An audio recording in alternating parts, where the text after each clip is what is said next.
And welcome back, everybody. It is Game 3, University of Tampa against Florida Southern. Sunshine State Conference baseball from Tampa Field at the University of Tampa.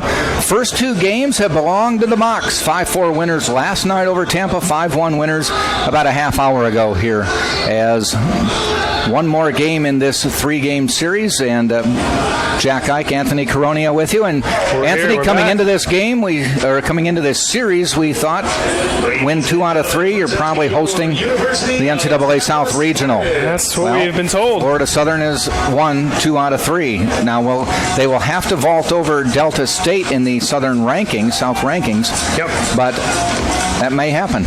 Yeah, it's going to be interesting to see what happens.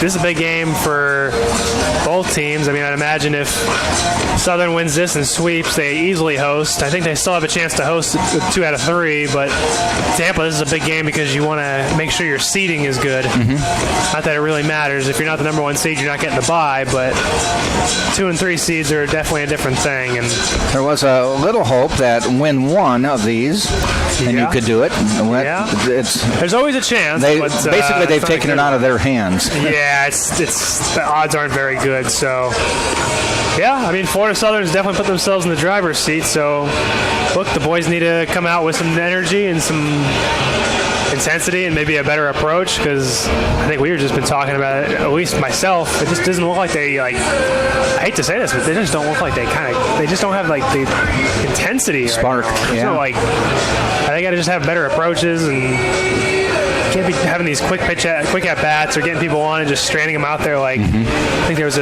bat or an inning last game where it was a leadoff double, and then 3 quick outs. Two first pitch swinging weak ground ball or fly balls, and then there was one where it was a leadoff single and 2 weak force outs ground ball. Yeah, it was just we got to have better at-bats and better innings than that. We got to put together a little bit. So Colton Widows is on the mound for the Spartans in Game 3, the sophomore from Palm Harbor, Florida. And he comes in with his first start of the year. This is his 8th appearance. Has no decisions, no saves. Has 13 innings of pitching, given up 11 hits, 8 runs, 4 of them earned, walked 11, struck out 11, has an ERA of 2.77. His battery mate will be the senior Chris Gaffney this afternoon in the second game of the series.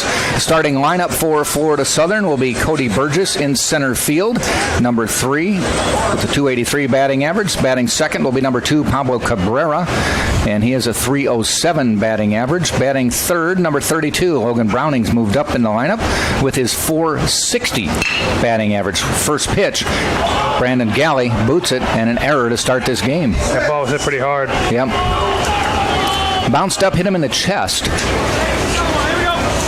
Not how you want to start, but it's okay. So, first pitch, error. Batting cleanup will be number 6, Omar Villeman, a 337 hitter on the year. Batting fifth, Hayden Mars, number 29, the designated hitter, a 335 hitter.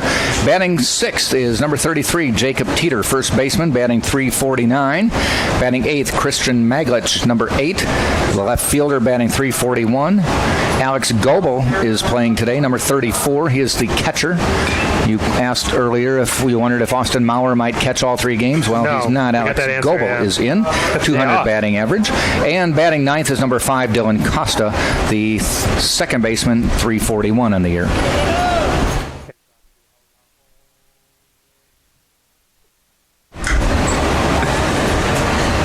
Well, Well, we talked about it last game how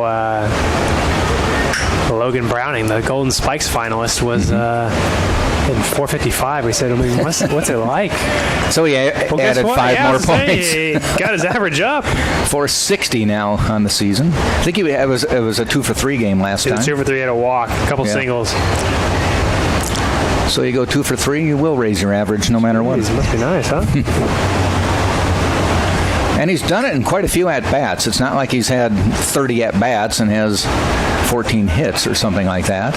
No, he's got nearly 125 at-bats, which is, I mean, that's a decent amount, I guess. Yeah. He pitches the Friday night game, so he usually doesn't play or bat on the Friday night games.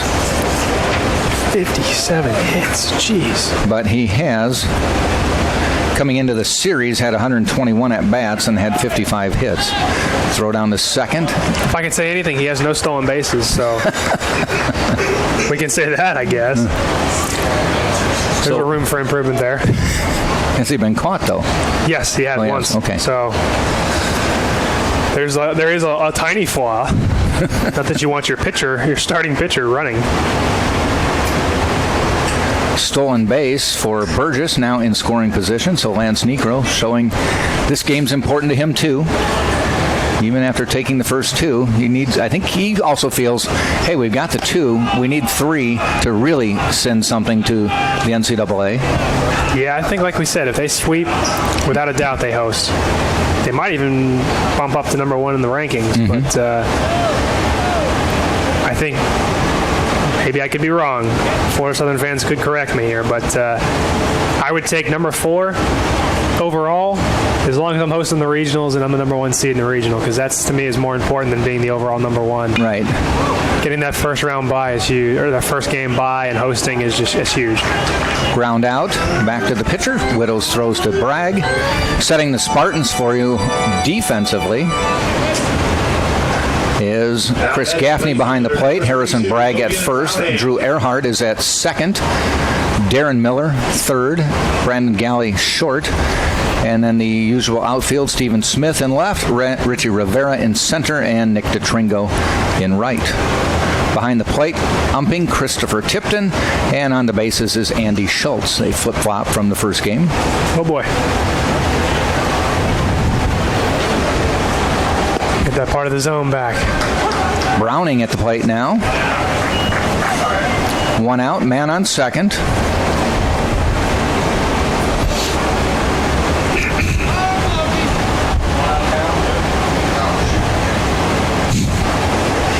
Hey, the stat people next door.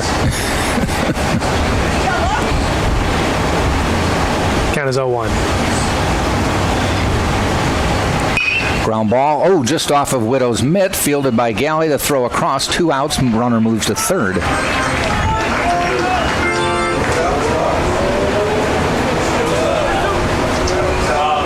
Fortunately, I would think, for Widows, if he didn't field the ball, he didn't deflect it away from anybody. Kind of best case scenario. Yeah.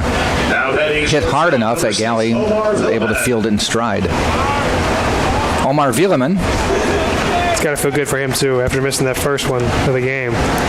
Catch that one, it's like, okay, all right, I'm fine. That was just a blip on the map.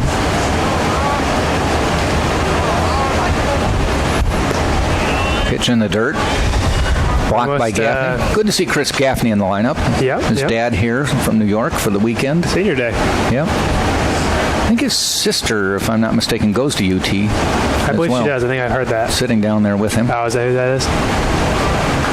I've never met her. I've never even, so if that's her, that'd be the first time I've ever seen her. But yeah, it's kind of cool. Blocked. My sister and me, we missed going to school together by a year. In both directions, if that makes any sense. Oh, yeah? Yeah. So I graduated in 2009, and she went into high school in 2010.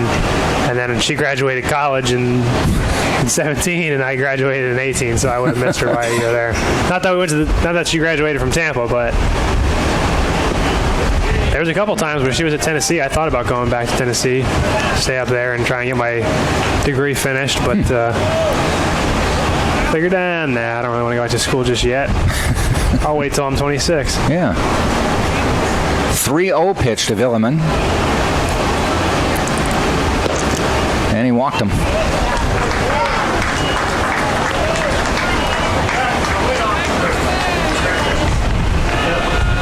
We'll bring up Hayden Mars to the plate. Batting designated hitter number 29, Hayden Mars.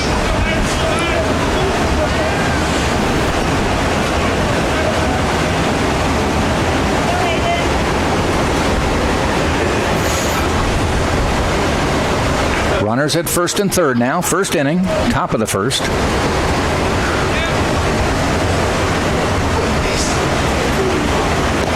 Pitch gets away, heading for the plate. No, and he stops quickly, comes back. Is Burgess. But I guess not a bad call. No. Rather not running yourself out of the inning.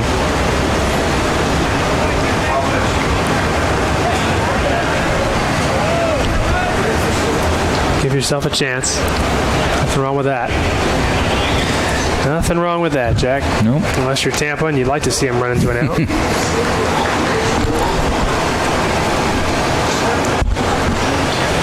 Free plug here. We got tropical smoothie for lunch in between games, and man, was it good. Yeah. It's very good.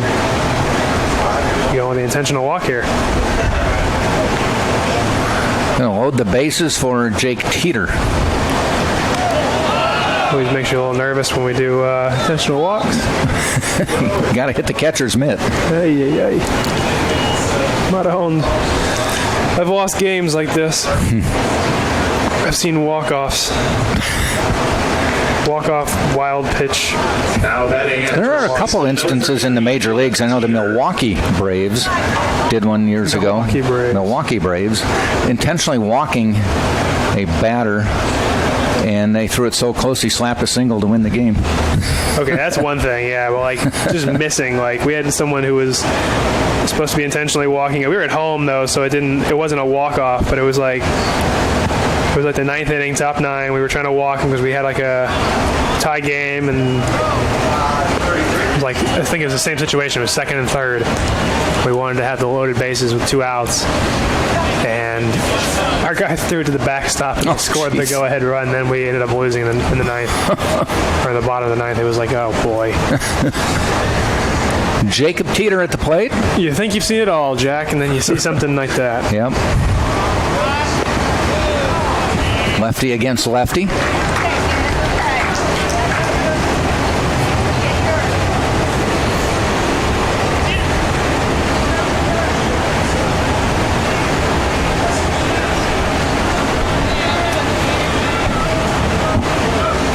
One ball, one strike. Teeter waits. Widows fires. Gets away, and again Burgess stays.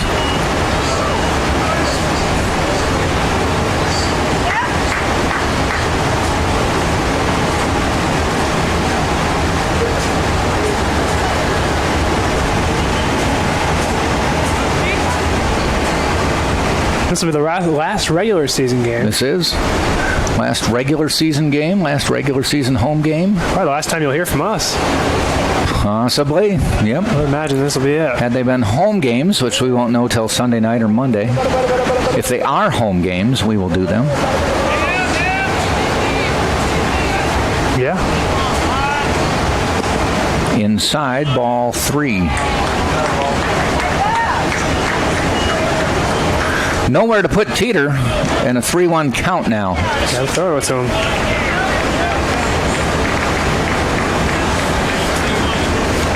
Walks and errors have loaded the bases. It's kind of been the kryptonite of the team the entire series. Yeah. And he walked him. So Colton Widows, first pitch, ground ball to short, error, and he's now walked 3 straight. Now batting left fielder number 8, Christian Maglich. See if we get a little mound visit from pitching coach Sam Militello. We both looked over that way, but nothing yet. I guess it's early. Got 2. Christian Maglich to the plate. I mean, if they get out of this, it's big. That'd be big time.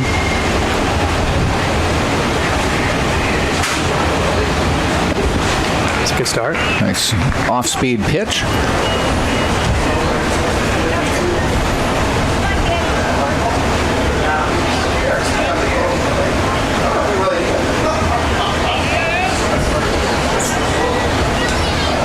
0-1. Inside, blocked by Gaffney. But Gaffney's playing goalie right now. Yeah, he is. He's all over the place.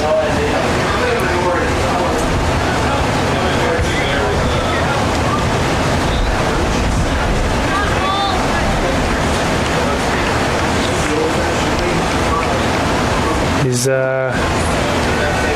watching some film of Vasilevsky, Tampa Bay Lightning goalie from last night. Ground ball foul.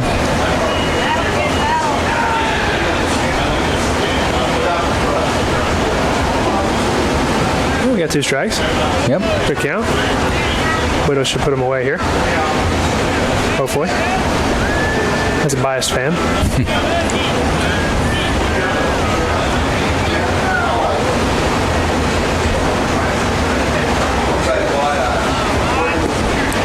Looked good, but didn't get the call. A little bit low, yeah. Came out of Dunedin High School as a freshman last year.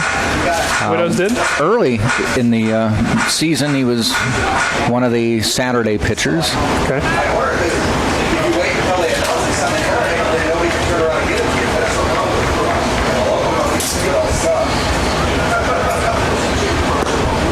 Ball.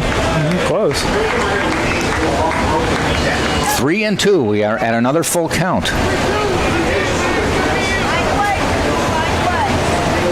We have 3 different things. Our tablet said 1-2. The scoreboard says 2-2, and the umpire says 3-2. I'm believing the ump. Yeah, I was gonna say it's got to be one of those. I'm just not quite sure who I'm going with. The 3-2. Runners go. Walked another one. All right, now we should see a visit, I believe. Yeah, they did send somebody down to the bullpen. I believe it's Aker. But that is 4 consecutive walks. Here comes Sam.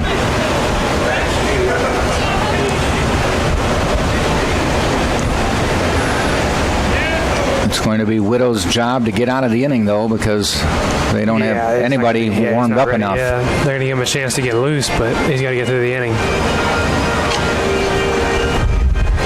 2-0 now.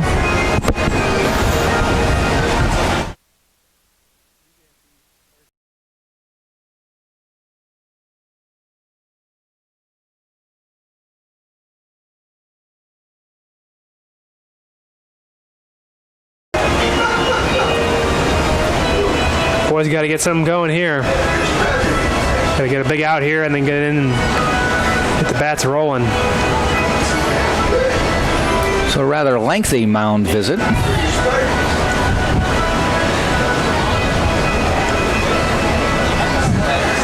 Let's say the Spartans won the first 2 games of this series. Right. I would speculate Colton Widows would not be your starter in this one. They might. I don't know. I mean, I guess it kind of depends on what had happened in those series, like who had pitched. Maybe if you didn't use... Just the fact it's his first start of the year. Yeah, you might be right. I don't know. You're probably correct.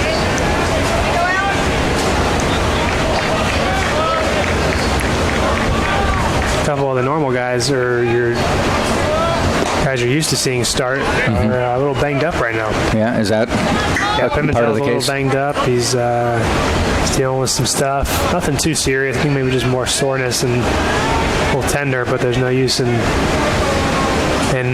going crazy. Like we said, I mean, both these teams are planning to go into the are going to be in the postseason, so you got to kind of plan for that. And there's no use in going crazy. And then Leisure, I think, is a little bit banged up as well. So a couple of guys are used to hearing start.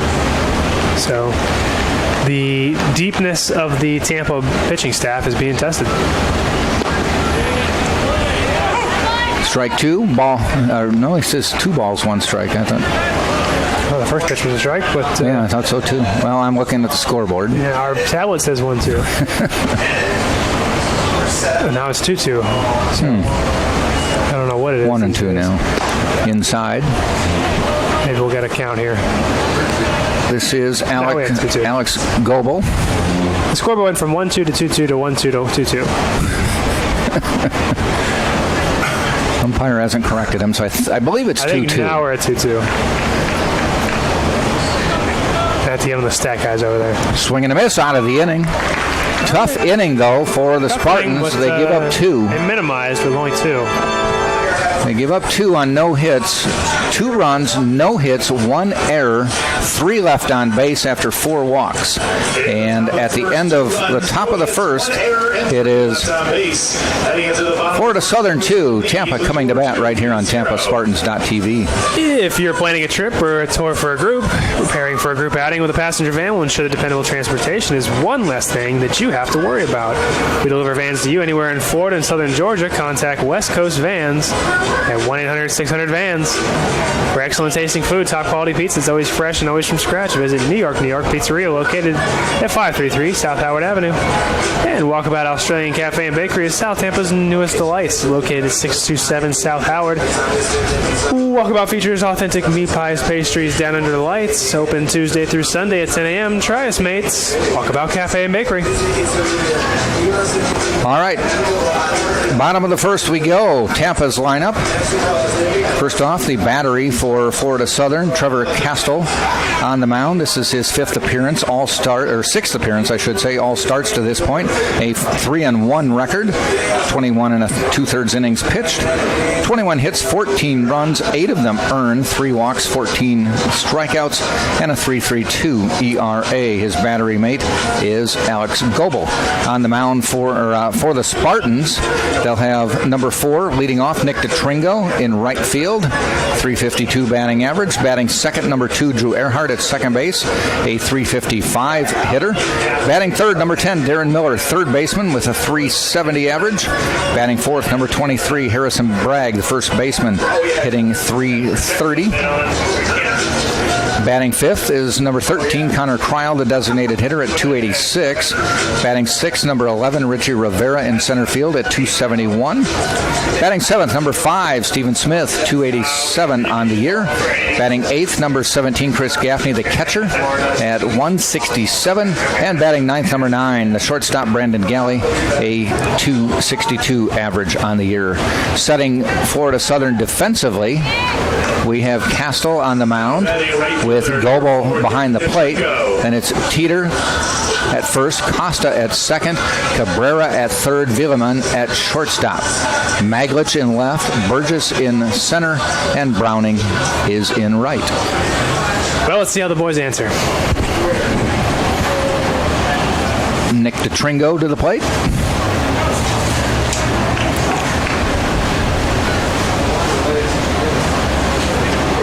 Two for 4 in the first game and 1 for 1 in this game. That's a good answer.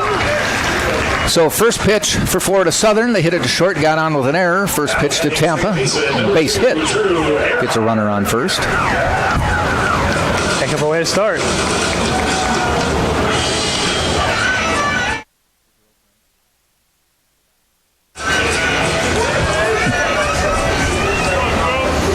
Drew Earhart to the plate.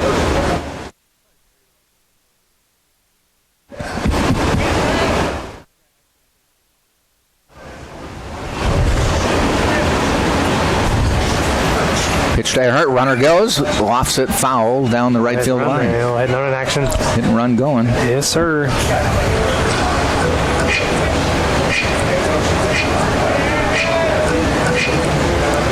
Now, I got to ask, do you think it offsets the fact that I ate healthy for lunch with plant smoothie? No. Tropical smoothie. I keep calling it. We have a place called Plant Smoothie in Orlando. If I eat Tropical Smoothie Cafe for lunch, does it offset it if I go and get fries? Yeah, that's possible. Yeah, it kind of offsets. Earhart, fly ball, foul down the right field line. Strike 2.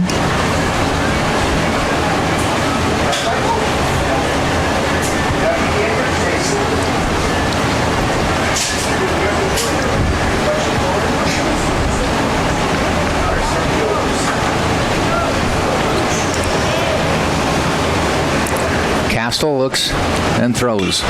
Fly ball, this time heading out to Browning, who comes in, jogs in, and makes the catch. Out in right field.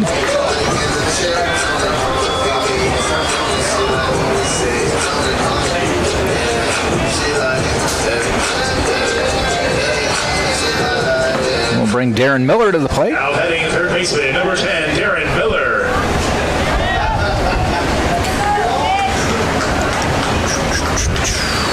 Let's see what's going to happen. He was hot in the first game.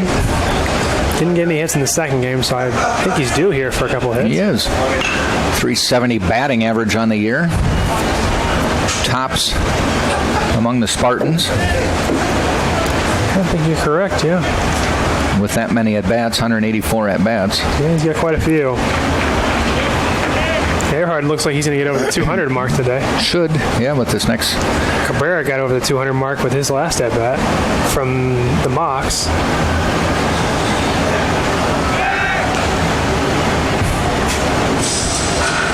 Then you think a major leaguer or even minor leaguer might get 600 at-bats plus a year. I mean, I personally didn't, but... A regular, everyday, top-of-the-order player. No, I got like 300 and change, almost 400 one year. That was my most. Little blooper out towards center, but backward is Villeman, and he makes the catch for the second out. Got it on his hand. Do you realize you get that many at-bats, or does it just day to day? Oh, yeah, it's day to day, but you start to know. Because, so we talk about how Number 23, Harrison Browning you went up played here 5 for points. Tampa and with the Baltimore Orioles organization. Right, so with Browning, he went up 5 points, and obviously he went 2 for 3. It was a good game. He's got 120, almost, he probably just had his 125th at bat earlier, or last inning. Well, I guess he walked, but either way.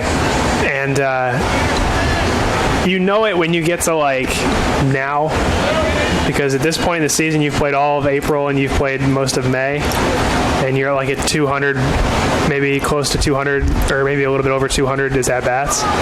And you get 2 hits and your average doesn't move, or it goes a point. Okay. When you start going up a point or going down a point, basically you have to have 2 weeks straight of 2 for 3 games so you can move your average 5-10 points. You're okay, I've had a lot of at-bats. This is just kind of who I am. That's when you know, when you get to the point where your average isn't moving. When guys are going 330, when guys are hitting the one guy in the league who's hitting 330 and he goes 1 for 5 and his average moves a point, you're geez. Must be nice to come to the park and know whatever you do, your average is sitting at 300. A little wild pitch there moves Tringo to second base. If you get at a point in the season and someone says, "Do you realize you've had 350 at-bats?" Would you go, "Wow, no, I wouldn't have thought of that." I mean, if you're depends on what part of it. I guess, yeah, You're I've had a lot of at-bats, man. But it gets to the point where it's just especially when you're playing with leagues that are small. I played in the Carolina League, and when I played it was an 8-team league, so it was you played everybody in your division 20-something times. So it was you go out and you just know everybody. You know exactly how they're going to throw you. You know exactly what's going to happen. And after 300-400 at-bats, and you've seen them for 20 games, so you can imagine almost 100 at-bats a guy towards the end of a season, especially if you're playing in the playoffs, you're yeah, it probably feels like it. I feel I already know what's going to happen before it even happens. You come in and you know who, they're all right, this is who's starting. You're okay, I know exactly how he's going to pitch me. I know exactly what they're going to do. You line up for guys and you know exactly where they're going to hit it. Apply the craziest shifts, and it's you feel if someone didn't know you. The funny is when you go up to a new level. I go up to a new level, and say I go up to AA or high A when I was lower, or triple A, and you get up there and you play a guy and everybody's on the left side of the infield. You're whoa, and they're dude, don't worry about it, just come over here. They're stand right on this spot. Base hit by Bragg, and they're going to send into Tringo toward the plate. Slides in safely, and the Spartans have tied it 1-1. Nice throw by Browning. Timely hitting there. Browning with a nice arm. He's a pitcher. Yeah. But yeah, that's when you know. They're all right, just play on this exact spot, and you're all right. You say so, and then the ball gets hit right to you. You're you look at them, they're hey, I know. Okay. Designated hitter, number 13, Connor Cryle. Kind of like when players come up, have a good couple weeks, and then all of a sudden, it's not that they slumped, it's that they figured out where to play them. Yeah, it's tough. How to pitch them. First time through any team, you usually do pretty well. I would usually. Mm-hmm. And then they figure you out, they pitch you differently, and you got to make your adjustments. That's why it's not easy. Especially when it's not easy at this level when they're throwing like they do, and it's not easy when you're at the higher levels of the minor leagues and the major league level when people are throwing in the mid 90s and have multiple off-speed pitches and multiple breaking balls, and you're like, okay, what's on for them today? Someone's like, just everything. You're like, everything. So his fastball, his changeup, his curveball, and his slider. Like, yeah, he's spotting up on all of them. And you're like, and they know everything about me. Yeah, they have all your film. They know how to pitch you. Oh, and he may throw in a knuckle curve. And you're like, all right, well, like, is he throwing like? They're like, oh, he's 95. I'm like, what's the changeup? It's 80. And the breaking ball, it's pretty sharp. You're like, okay, so do I have a chance? Like, no, not really. No, not really. But go out there and represent us. There was one hit down the line, right field, waiting for it, and off the fence, off the screen for the home run for Connor Cryle, and the Spartans get on top now, 3-2. So the Spartans answer with the bats. Florida Southern scored without doing a heck of a lot in the first. Tampa has answered. Little life on the bench there. Yeah, it's good to see a little bit. Ball's crushed. Now batting center fielder, number 11, Richie Rivera. So Spartans take the lead in the bottom of the first, 3-2 now. Richie Rivera to the plate, batting sixth in this game. Ball high.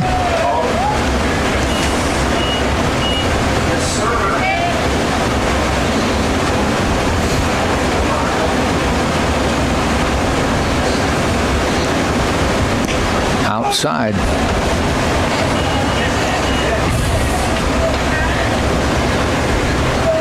For Connor Cryle, just his second home run of the year. Yeah. Did he hit his other one here? I don't think he did.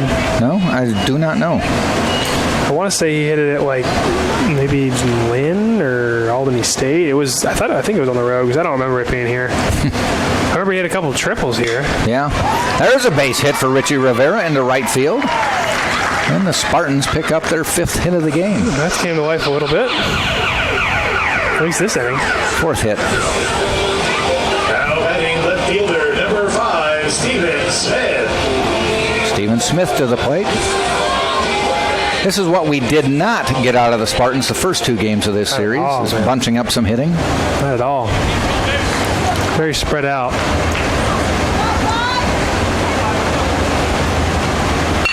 There's another base hit. Steven Smith up the middle. And Rivera's going to hustle to third. Here's the throw. He's going to make it. Good base running. I wouldn't have done it, but hey. He saw it all the way, and he knows how fast he is. And he just was plays right in front of him. like a gazelle taking out of there. You know. Quick mound visit coming up. Yeah, that's about Assistant right. coach. Believe it or not, Jack, the no-hitter is still intact for the Spartans. That happened in Tampa like years back.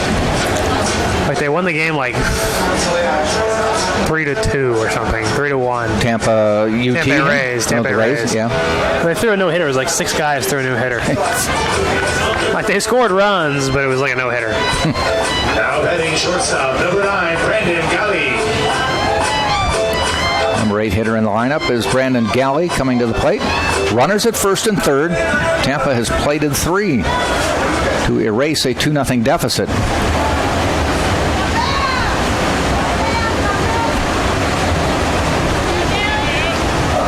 Yeah, I guess Florida Southern scored first the first time in the series. Yeah. Tampa put up the first couple runs the last 2 games and ended up losing both those games, so maybe it's going to go the other way.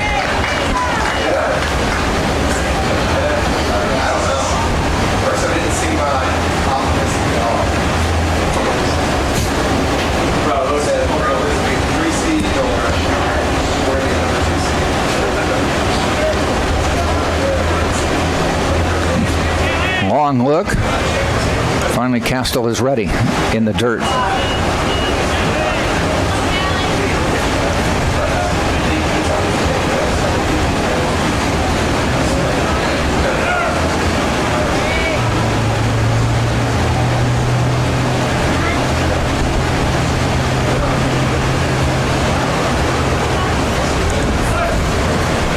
Castle in the stretch. Here's the pitch. Swing and a miss. Runner heads to second. Coming back. Heading for the plate. The throw. And Rivera slides in with run number 4.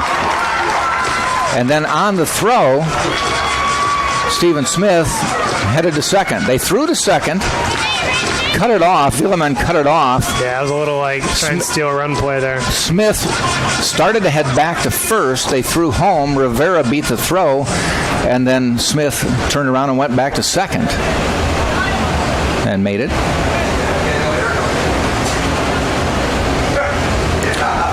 Yeah, it was a little steal a run play. Nothing wrong with that. You gotta get your runs.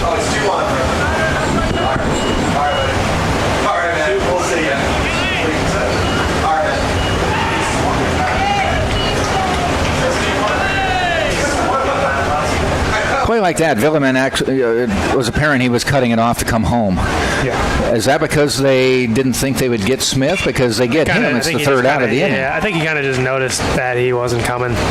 Okay. Maybe they just were playing. I don't know. Galley grounds out to end the inning for the Spartans, though. 4 runs, 5 hits, no errors. They left 1, and at the end of 1 full inning, it is Tampa 4, Florida Southern 2, right here on TampaSpartans.tv. 4-2.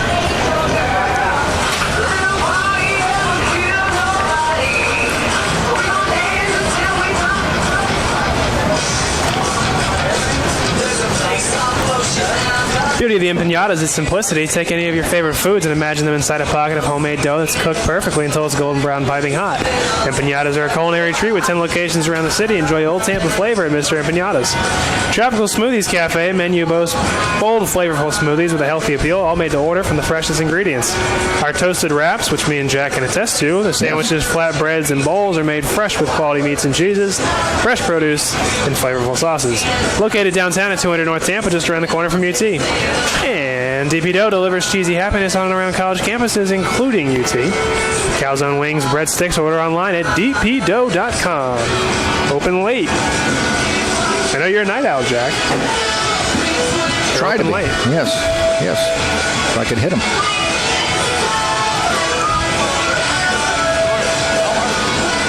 So Colton Widows back out for a second inning, had a rough first inning. Now the recipient of a 4-run Tampa first inning has the lead 4-2. Yep. Now batting second baseman, number 5, Dylan Costa. Number 9 hitter in the order, Dylan Costa to lead off. Then it'll be Burgess and Cabrera. Widows needs to find the strike zone here.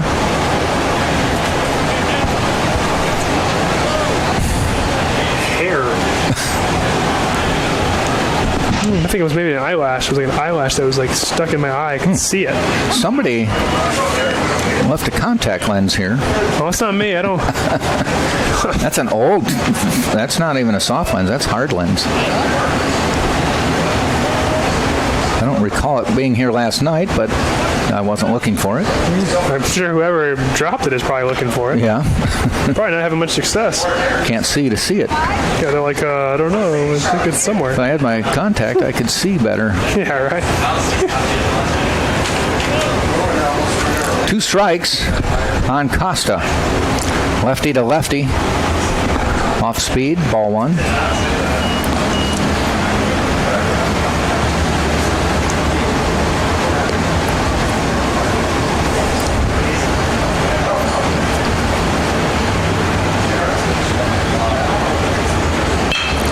And there's a base hit down the left field line. Costa turns, looks, comes back to first. Steve's got a cannon. Yeah, he does. Not just strong, but accurate there, too. My goodness, is he a cannon. Center fielder, number 3, Cody Burgess. And he's not normally, or had not been, an outfielder. No, you were saying that coming he was a here. third baseman? Yeah. That's right. It did break up the no-hitter. Yeah, the no-hitter's gone. Unfortunately, we had it for an inning. Yeah. You know what it was? I said it. Yeah, you talked about it. I talked about it, unfortunately. You can credit me. I'll take the blame. I can handle it. I can sleep at night. And there's another base hit. Center field. Rivera throws it in. So it was walks in the first inning. Now they're hitting Widows to start the second. Well, you don't want either one, but at least one of them, it doesn't throw strikes. At least kill the pace. Give your fielders a chance to keep you in the game. Sometimes walks will just lull your infielders to sleep, which is not what you want. I know pitchers aren't trying. I'm not saying they are, but if it lulls you to sleep, man, it's hard to play defense when you're half asleep, just sitting there waiting for a strike. And then the ball gets hit and it's crushed and you're not ready to go. Well, looks like we're going to probably get that might be it, though, because Joe Urso's coming out.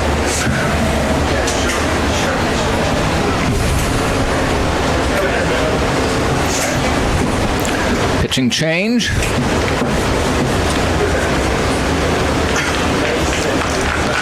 So Colton Widows struggled in the first with strikes and then threw strikes here in the second, but they were hit.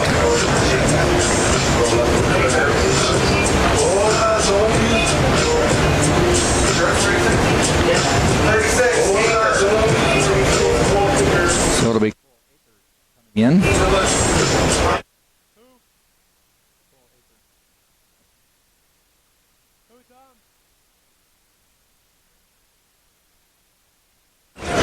Aker is a junior from Kennersville, North Carolina. Played at North Carolina before transferring here.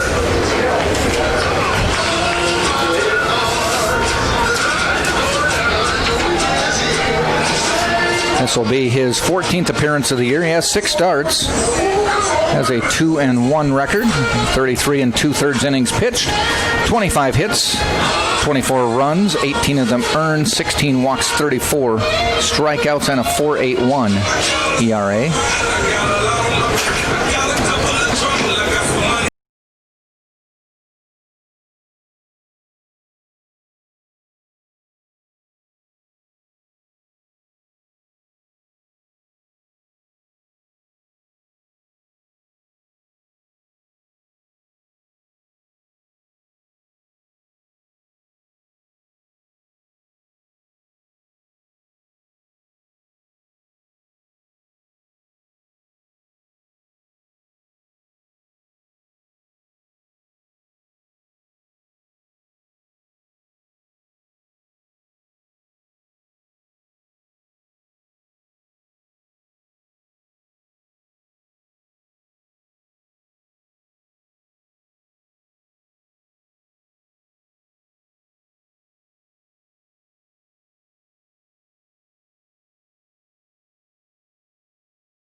And here we go.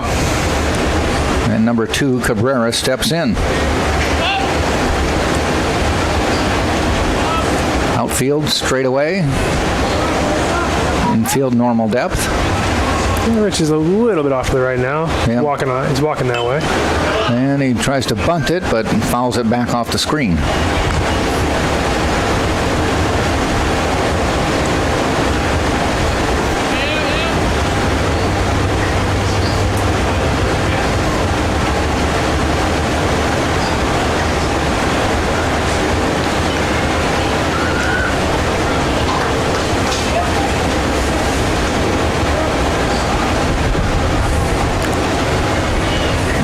Aker with a long look.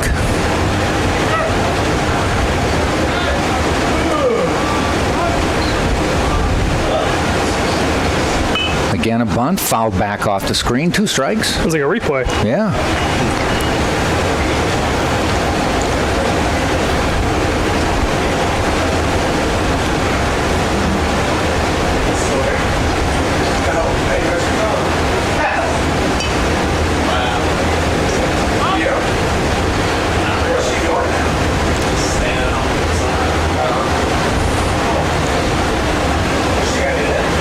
Aker looks in.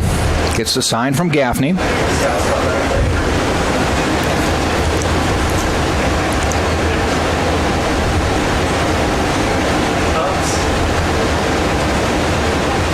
And the pitch, ground ball, Almost. fouled off, down first base.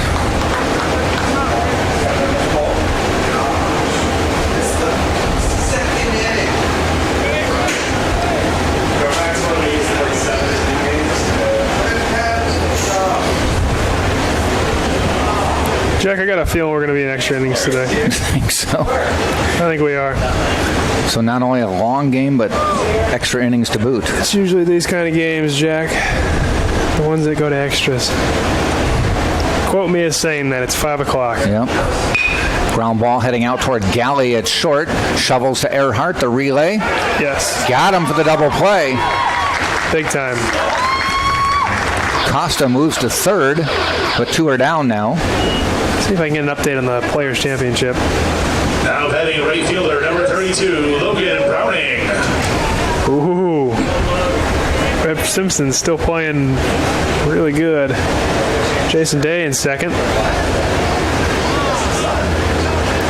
Dude, I think I still have that hair in my eye.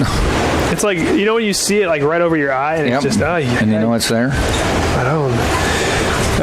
Let's see. Where's Tiger? Tiger moving up. Is he? Hey, he's at 8 under. He's playing real well today. So Logan Browning at the bat. At the Speed plate. moved up. Yesterday, what was it? 15 under was leading though.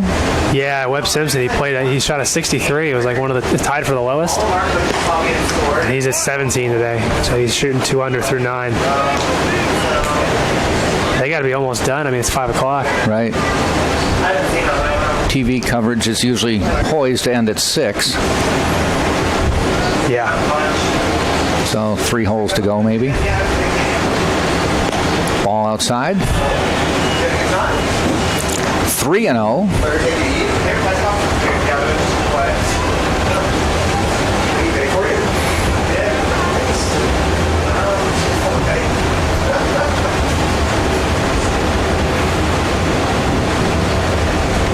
Walked him on 4 pitches. It's probably a better bet. I mean, the guy's hitting 460. Might as well. Or, well, I guess probably less than that because he grounded out. Might have plummeted there. Now With, batting shortstop number 6, Omar Villeman.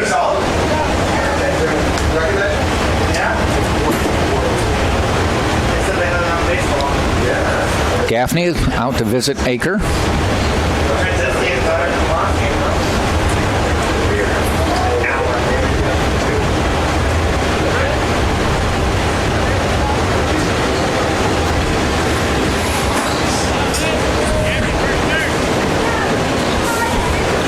Omar Villeman at the plate, walked his first time up and scored in that first inning. Well, the blimp's not here tonight. No, it was what was it? An air show was in town. I think it was here for the game. I was told it was an air show because Yeah, it the was an Blue air Angels show. were here too. No, it was an air show. But I could see it being in town for the game. That was my first reaction. I first thought it was in town for the Tampa Bay Lightning game. Yeah, Second reaction was Tampa Spartans. baseball. Yeah. Then air show. I didn't even think air show. I still thought number 3 was. Then I still thought Tampa. Dunedin Arts Festival. The Barcalat Festival.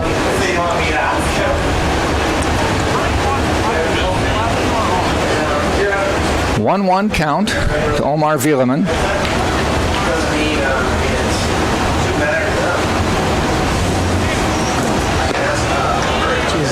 Curveball misses a high, 2-1. Runners at first and third. Tampa leading 4-2 here in the top of the second.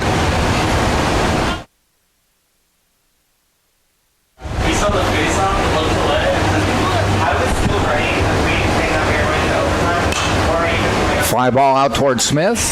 Coming over is Galley. Makes the catch on the run anyway. Nice play. Spartans get out of the inning. No runs, 2 hits, no errors. 2 are left at the end of an inning and a half. Tampa 4, Florida Southern 2 right here on TampaSpartans.tv. No errors and 2 left on base. Heading into the bottom of the second, Tampa leads with a score of 4-2.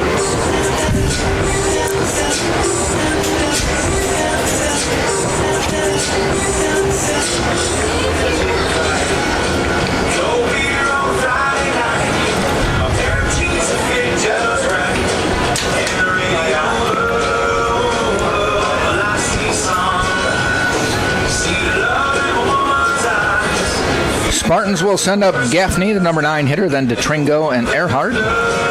9-1-2. Whether you're a competitive athlete wanting to tone up or just love flavorful, healthy food, our meals are built to feed your body with the proper nutrients that will fuel your active lifestyle.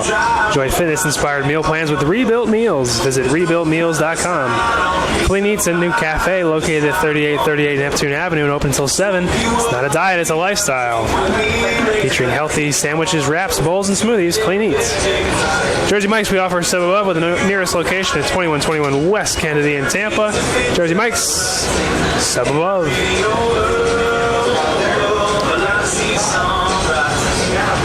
Now batting catcher number 17, Chris Gaffney. Gaffney coming up.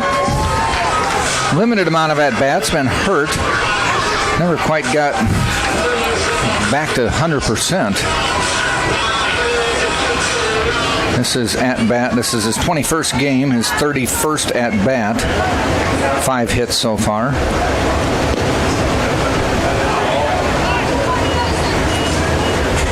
Productive, though. 5 hits, 5 RBI.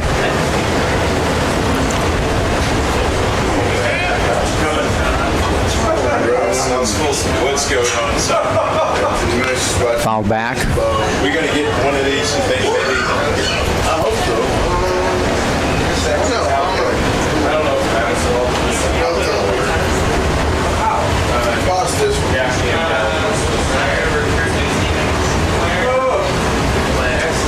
one. 1-1 pitch. A little bit inside. Ball 2 to Gaffney.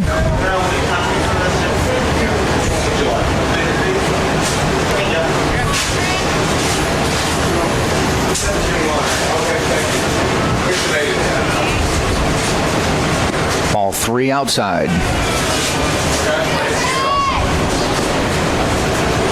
Well, both pitchers wanted to throw some pitches here in the first couple of innings. Yeah.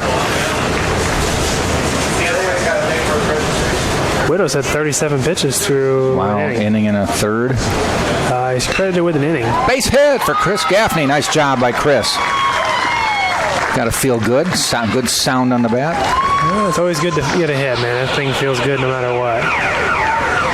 Squaring a ball up is one of the best Now feelings. batting right fielder number 4, Nick DeTringo.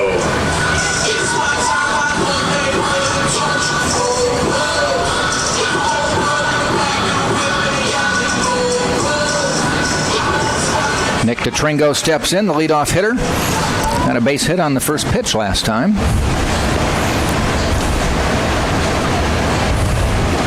Castle gets the sign.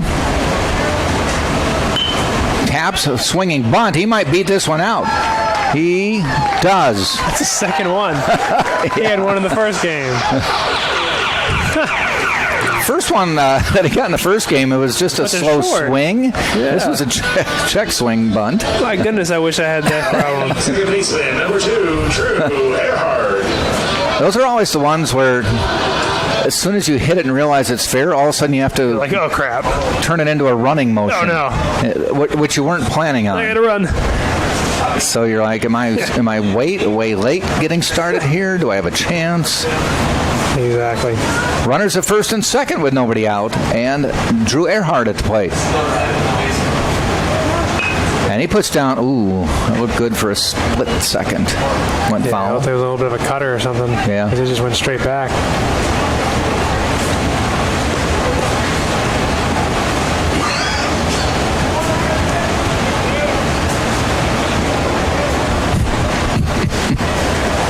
Fans keep pouring in. Yeah, they do.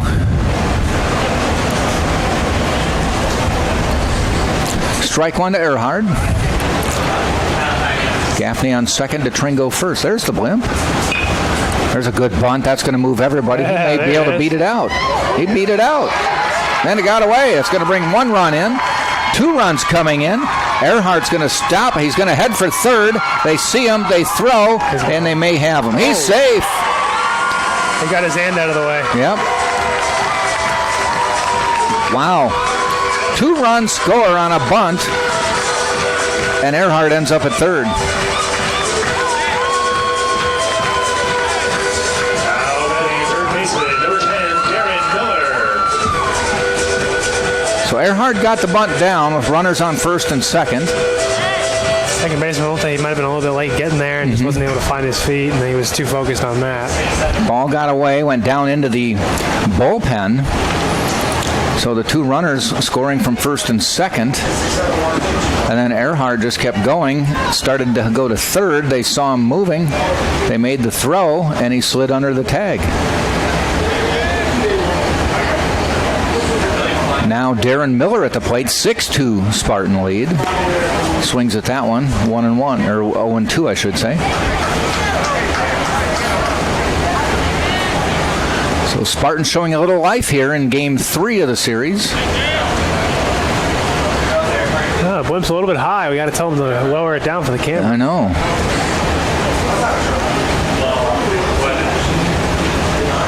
I should get this run in. Infield's back. Whoa. A little bit inside. Doesn't go as a sack, but you hit a ground ball to short or second. First base. Yep. You got to run.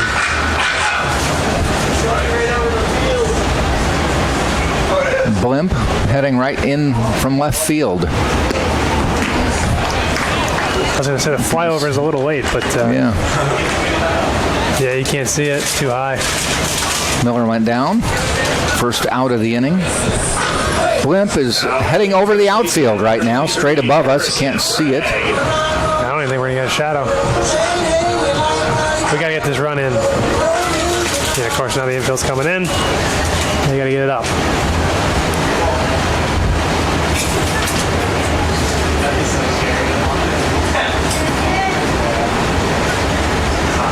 Harrison Bragg hits one deep, center field, way back, gone. Harrison Bragg just unloaded with a 2-run homer into almost straightaway center field, and the Spartans now lead 8-2. He almost hit one out first game. He did. Maybe 2 feet. Gets a hold of one here.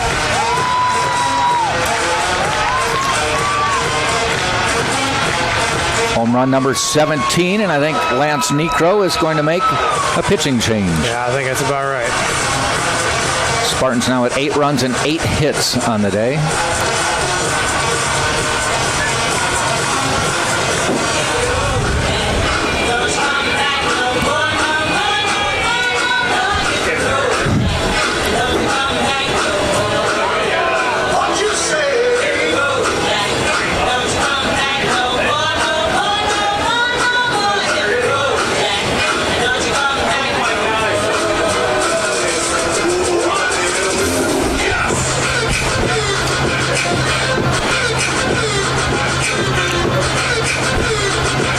Well, you going to stick to your extra innings comment? No. No? You going to take it back? Take it back. Retract it?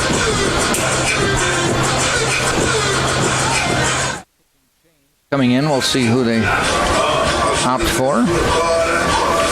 Number 28. Matt Martin. Matt Martin coming in. This will be his 14th appearance of the year. 3-3. No, 3 starts. Now 3-1 on the year. Am I reading this right? Get this thing out here.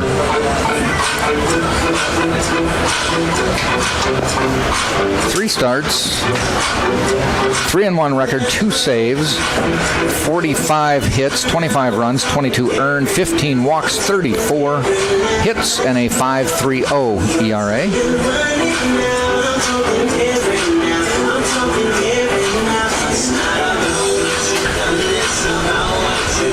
Martin is a junior from Bartow, Florida. Went to Lake Sumter State College. Where's that? Any idea? Lake Sumter is in like Ocala. Okay. Well, not Ocala necessarily. It's more in like Claremont. I guess Claremont and like Leesburg area. Because Ocala is more like Central Florida, but yeah, Right. Lake Sumter's not too far.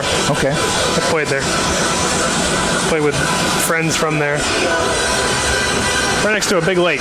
Go figure. Called Sumter? I believe it might be. Yeah. But I don't think it is because it's not that big. It's a big lake, but I don't. Let me check it out.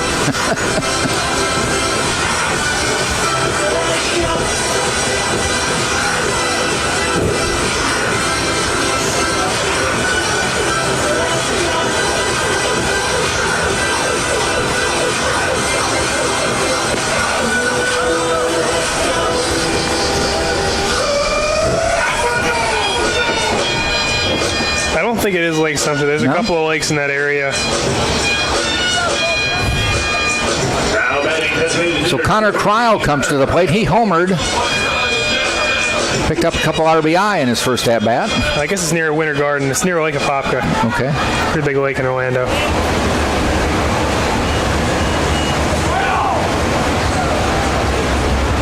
See if he has Matt any Martin's success. first pitch. Fouled back. You're getting it going early. 8-2. Bottom of the second. Tampa on top.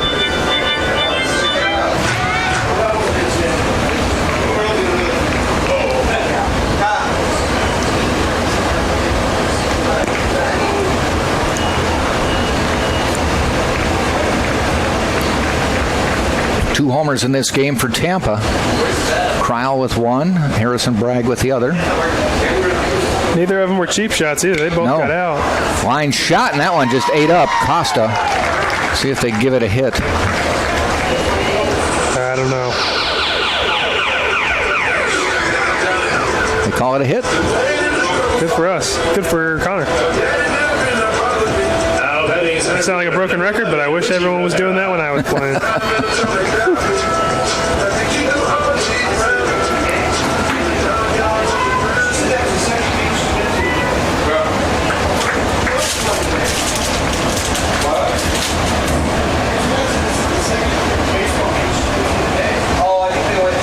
Richie Rivera, who singled his first time up. Spartans already with 3 players with 2-hit days. 2-hit games, anyway. Yeah. They've been swinging it pretty good.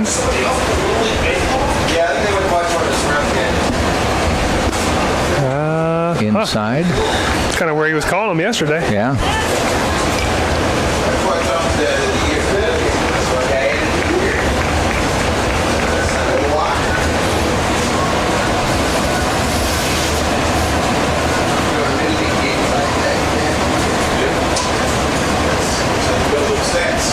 Ball gets away, and that'll send Cryle down. I think that is a wild pitch, personally, but I would call it a wild pitch. I don't think he really had much of a chance.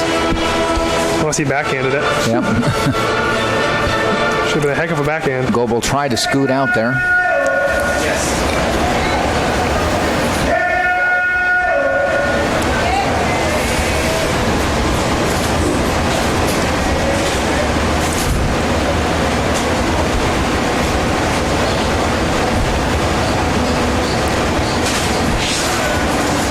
And the pitch, swing and a miss.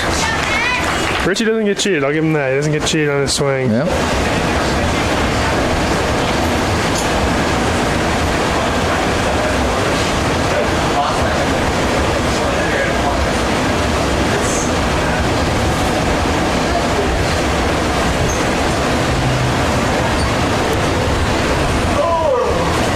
Base hit would be huge.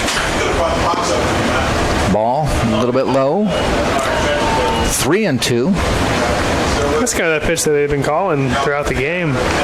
Both Andy Schultz and Tipton, where I'm like, I thought it was going to be low, but maybe I'm wrong.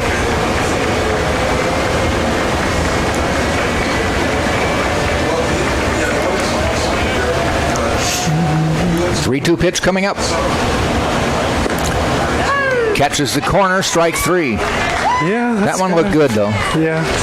It looked better than the one before it. Now batting left fielder, number 5, Steven Smith. Steven Smith to the plate now. He also has a hit in this game. Sent one right up the middle. So 2 outs now, bottom of the second.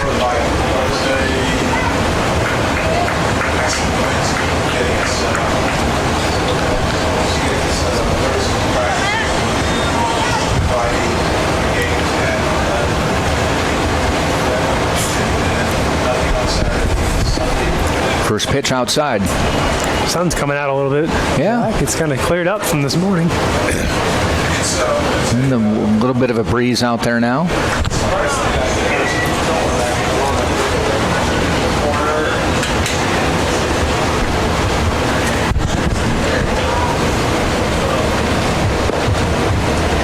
Strike inside corner. Inside.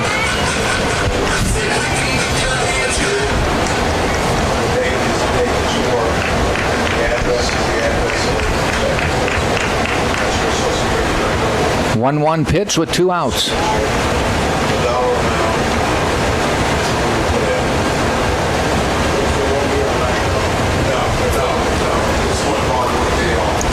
Outside.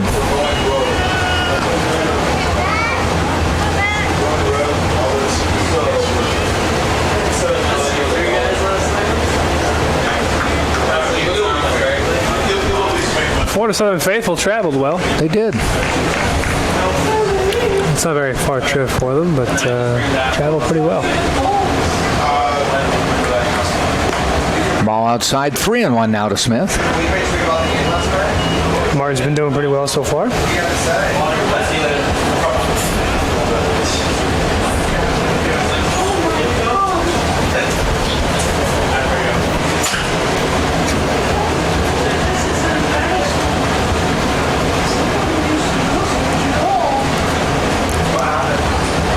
And Martin fires.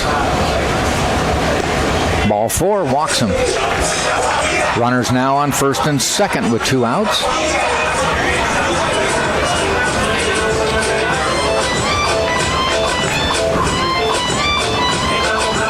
Now batting shortstop, number 9, Brandon Galley.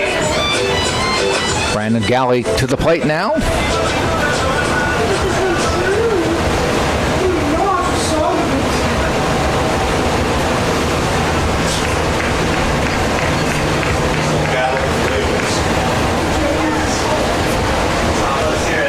Shadows are starting to come out now. They are. We didn't really get to experience that too much yesterday. Or the first game. No. And as we kind of talked about it yesterday, is the sun's been kind of moving a little bit over the last couple of weeks since we were here in the Palm Beach Atlantic Series. And one of the things that Coach Ursa worked on with the guys earlier in the week was center fielder. The sun's right in your eyes. So another half hour, 6 o'clock, it gets to a point where it's really hard to see. So hopefully all the work that they've done during the week will pay off if the sun's still out and any balls go to center field for us. Hopefully we get a little home field advantage there. When you start the season, the sun at about this time of day is going pretty much straight to left field. It's also an hour difference too because the time change hasn't happened yet. Yep. But as the sun moves north, now it's directly behind home plate. Swing and a miss.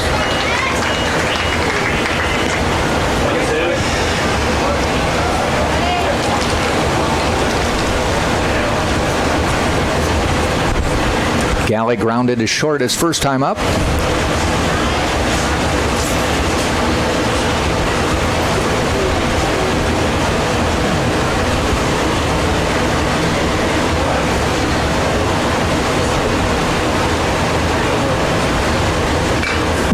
Fouls that one back.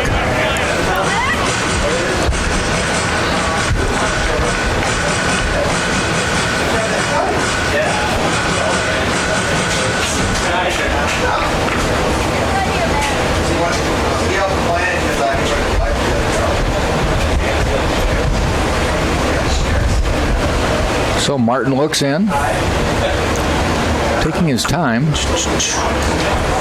Got all the little in-game sounds stuck in my head. Strike 3 called on Galley will end the inning. A little bit far out, I thought. Tampa picks up 4 runs, 4 hits. There was an error. And now at the end of 2 complete, it is Tampa 8, Florida Southern 2, right here on TampaSpartans.tv. Courtyard by Marriott, simply refreshing, located at 3805 West Cypress, Tampa, Florida 33607, an official host hotel of University of Tampa Athletics. Call Pizza Hut at 251-3399 to get your pizza delivered to UT today. Thirsty? Grab a Pepsi, the official Spartans soft drink. Let's give a big shout out to Dr. Selmans and Gasser and Florida Orthopedic Institute and their sports medicine team for keeping our players, not broadcasters, safe and providing athletic training services and medical care to the University of Tampa student athletes. We're on our own and we failed. Yes. But if we're looking for a place to stay, we can stay at the Crown Plaza Hotels and Resorts. It's the place to meet. Okay. For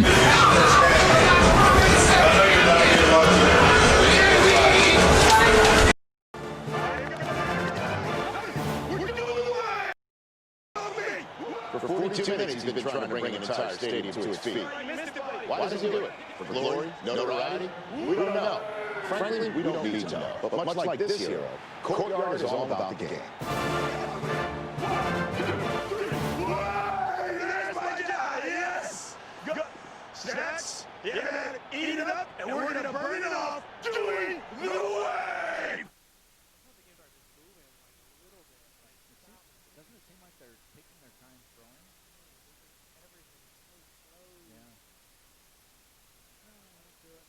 Number 29, Hayden Mars. Hayden Mars to the plate. I've not mentioned it all weekend long, but with an 8-2 lead, I'm going to take my chances. Mars has been held in check. He's got 19 home runs. I laughed at the first pitch he just hit out. I know. I'm assuming he will homer before this game is over. I mean, statistically he should. Mm-hmm. I think. I don't know if that's right. Probably not. But well, I'll tell you in a second.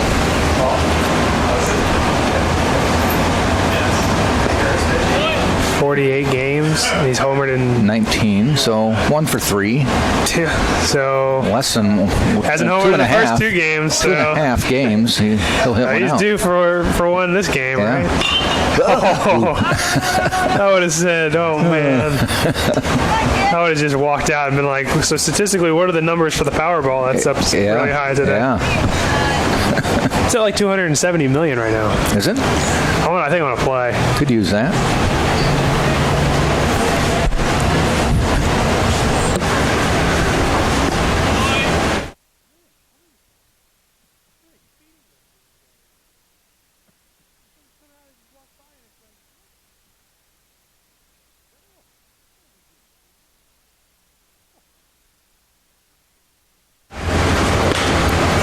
Well, we'll wait to another at-bat. Statistically, it's coming, man. I'm Yeah. not going to say. I Yeah. don't want to jinx it, but I just wanted to bring it up, figuring with an 8-2 lead, I could take a chance. Batting first I think you're safe. 33, Jacob Teeter.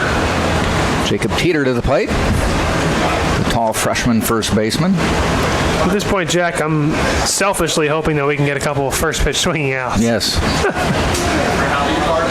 Last year, the last game of the season, and this is... If you ever asked me when I was playing, I would have lied to you, but since I'm not playing anymore, we would have our season, and especially when you were eliminated, and especially if the other team was eliminated, like you both were eliminated from playoff contention, it was the last game of the season. Last game of the regular season in the minor leagues. Yeah. We'd use one bat, and we'd all swing at the first pitch. And there'd be innings where you'd have the first guy come up, he'd swing at the first pitch, hit a ground ball, get out. Foul. They'd leave the bat at home plate. The next guy would come up with nothing. He'd pick that bat up, Be ready. swing with it, hit a fly ball, leave that bat. We all signed the bat one time. And then if it breaks, someone just brings a different bat, and we just use that bat. We'd swing at the first pitch. We get out of that game in like an hour and a half. It's great. One time we did it, and the other team did it, and the game was done in like at least under 2 hours. It was fantastic, and I went 3 for 4, so I was a happy guy. I was like, damn, this is great. Fouled back. And then like one game, I was leading off, so I was like, all right, this isn't the best situation, but all right. First pitch, the guy throws over my head, and I'm like, dude, I'm swinging at every pitch. Like, don't throw it over my head so I look stupid. Yeah. I kind of looked at him, I was like, really? Really gonna throw it over my head?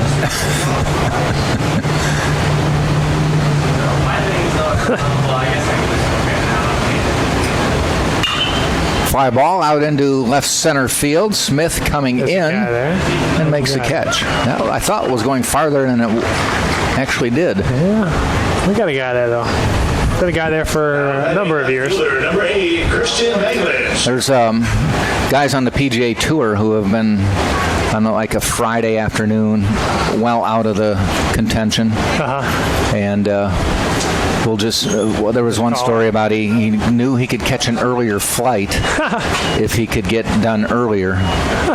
And You can't just drop out. I think he couldn't drop out for some reason because he wouldn't get the prize money or for finishing. But the guy he was playing with dropped out, so he was a solo, and he was just one club. I think he just hit a 7-iron the whole time, and was just running between shots, almost like playing polo. You just come up to it and take a swing. Funny, Finished in like an hour and 30 minutes, 18 holes on a PGA Tour. That's so funny, man.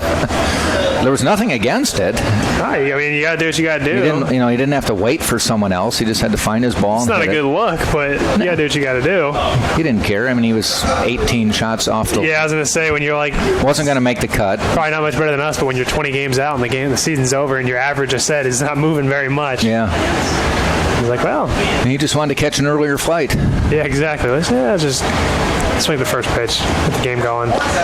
Especially because the last game of the season, usually you're trying to get on the road. Yeah. Strikeout for Maglich, Tampa.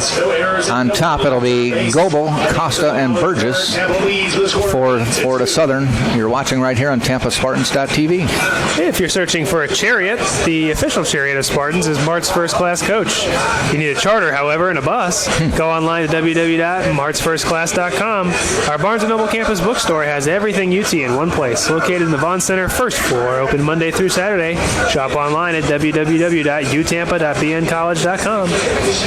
Walter's Press Box is Tampa's favorite place to watch the big game and party. The Press Box 222 Southdale Mabry. And right in the heart of downtown, just a few blocks from campus, come stay in luxury at the Embassy Suites downtown, 513 South Florida Avenue, Tampa. Luxury Embassy Suites.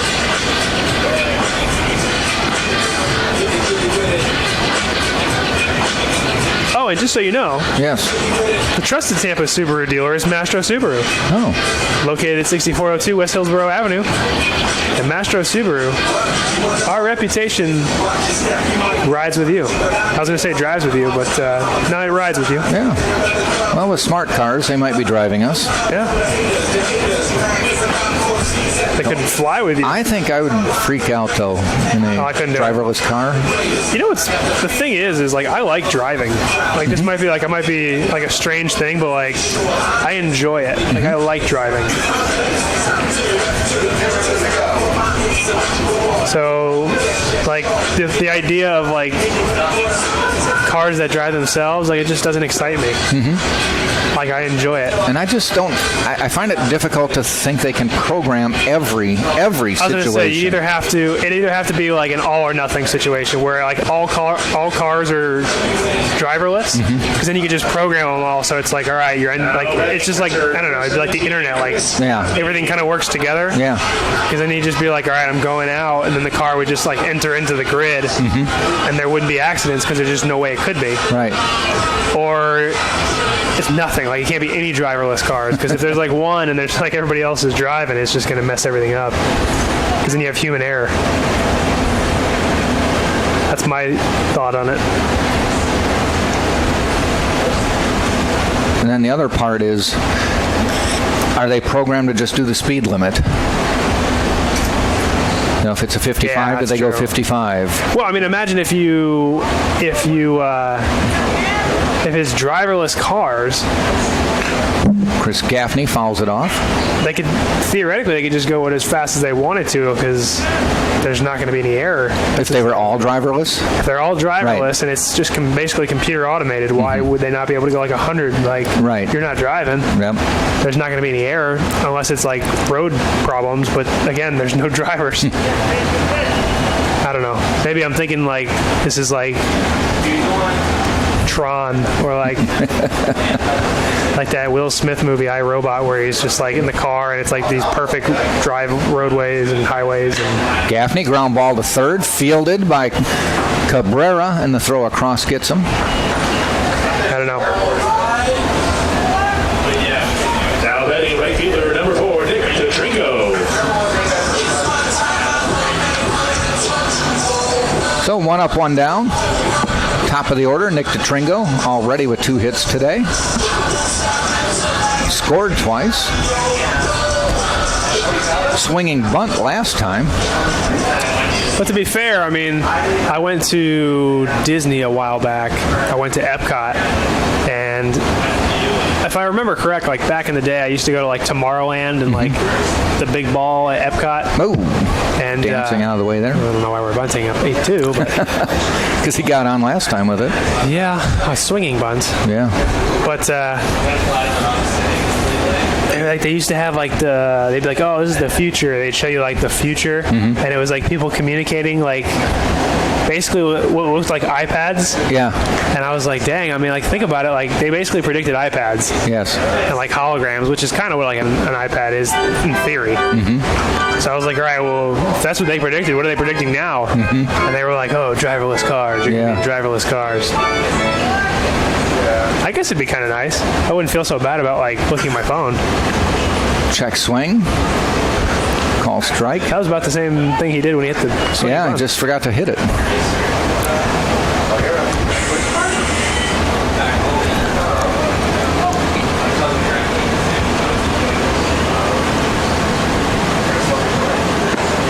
Ball high. I was playing in a City League baseball game up in Wisconsin, had 2 strikes on me. Waiting for the pitcher. Was getting tired of waiting for the pitcher. I called time. Pitcher was already in his windup. Umpire doesn't give it to me, which I realized at the time, and I hadn't stepped out of the box, so I had stepped back, but not out. Right. But he threw it, and I'm like, well, see, I got 2 strikes. So, and I only had the bat gripped with one hand, my left hand, because I'm a left-handed batter. So I just stuck the bat down into the strike zone, and it was a perfectly placed bunt, and I beat it out. That's awesome. And the other team was just screaming that I had called timeout, and the umpire was like, I never granted it. They would have been they wouldn't have said that if they had struck you out. Right. Runner goes, throw to second, slides under it, and he's safe. DeTringo with a stolen base. Not getting up, though. Hopefully he didn't hurt himself. Yeah. Joe Urso first on the scene, and training staff right behind. Maybe an awkward slide.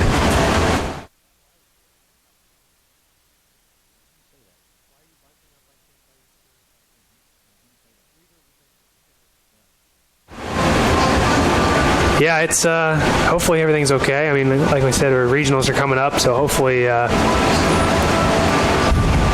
both teams, obviously, you don't want to lose the game and you don't want to give up, but don't want to lose a player.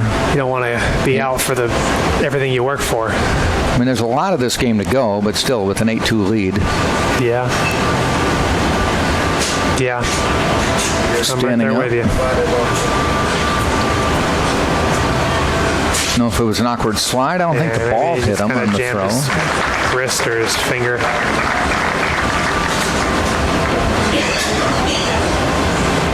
I just jammed it a little bit. Yep.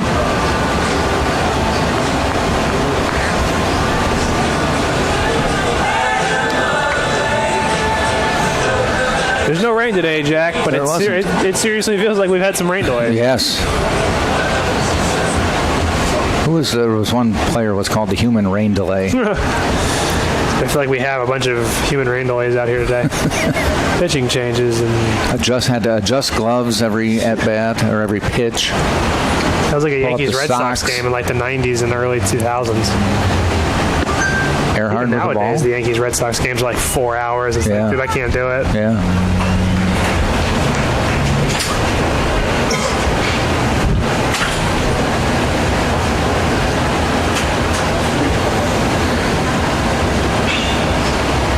I might be 26, but every once in a while I get that millennial patience, man. I guess I am a millennial. Ball hit out into right field. Browning gives chase, catches it just inside fair territory, and chases DeTringo back to second. So 2 outs now. Harrison Bragg, who hit a solid home run into center field last time up. Yeah. No, I take that back. It's Darren Miller. Bragg was just retrieving the bat. But he did. He did hit a solid home run. Yes, can't take that away no matter when he bats. Speaking of home runs, though, Darren had quite a few yesterday. 2. And they weren't cheap either. No. He doubled. Or no, he did not double. He had 8 coming in. Ball inside. Has 8 now on the season, so he had 6 coming into the weekend. Connor Cry trial hit one earlier today, doubling his output for the season. Gotta love that.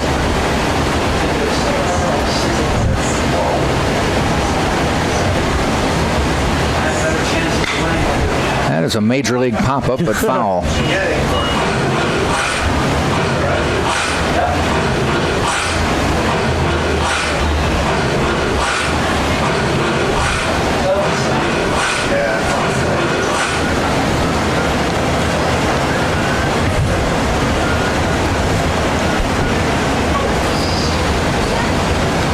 One ball, one strike, 2 out, man on second. Tampa leading 8-2 here in the third. Foul back. Speaking of big league pop flies. I don't know if you can see it.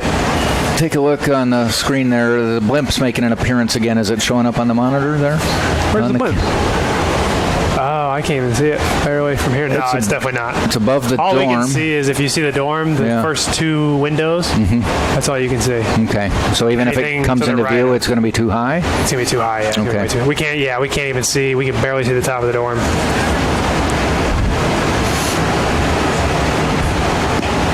A little bit outside. Well, then he needs to make a left-hand turn and get over here. Yeah, right? I told him to go lower. He just isn't listening. Yeah. He's on his own plan. He's a me guy. I think he should buzz the stadium. Yeah, he's a me guy. Not a team player. Trying to give the fans at home a show.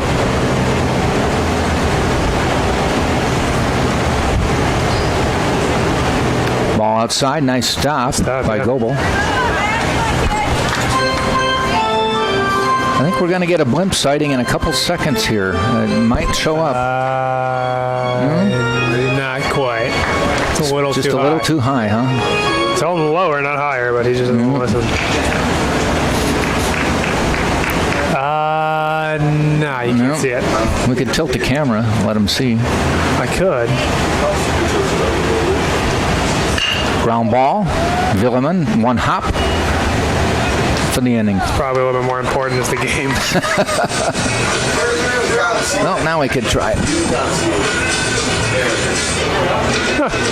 Is it in the view now? Yeah, it's All plenty. right. It's plenty.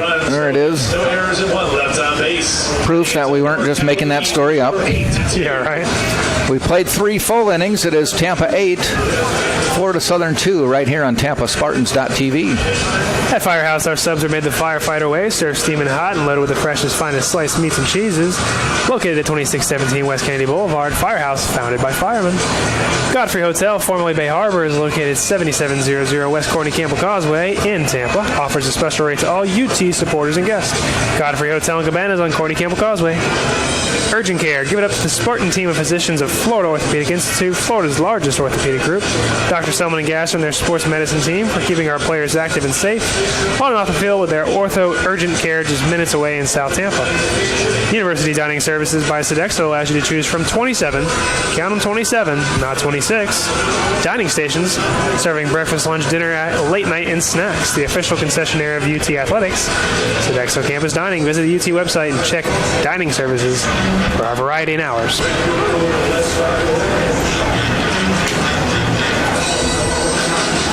So we head to the top of the 4th. Cole Aker on the mound, hitting number 3. Anthony, you got an 8.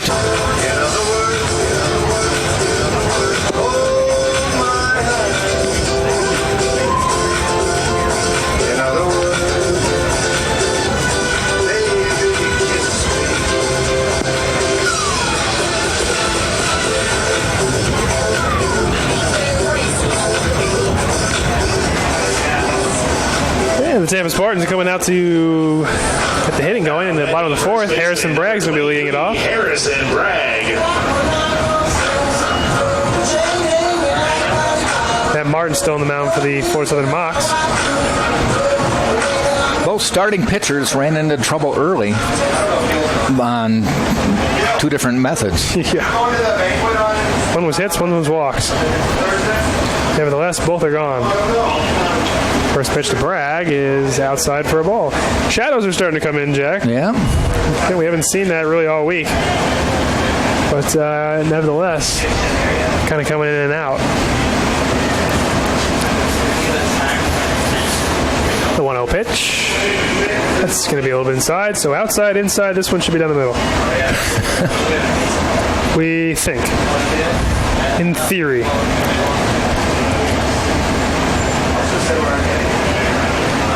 1-1 pitch. He winds and delivers. That ball is fouled back. Ooh, right off the shin, I believe. So he took one earlier in the game. He took one off the forearm when he got hit by a pitch. And now he's got one off the shin.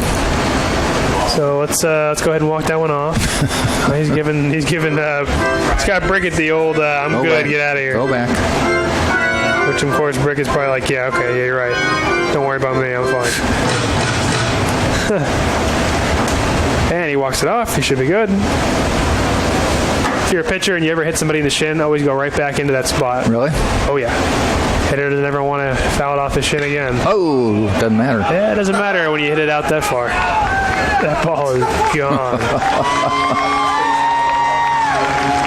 Well, You know what's funny, Jack, is that I've done that before, and I'll tell you that story in a sec. you hit back-to-back home runs? No. Oh. No, that's never happened.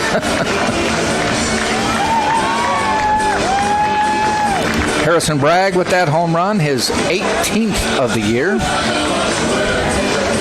We mentioned earlier in this game he had been quiet so far this series.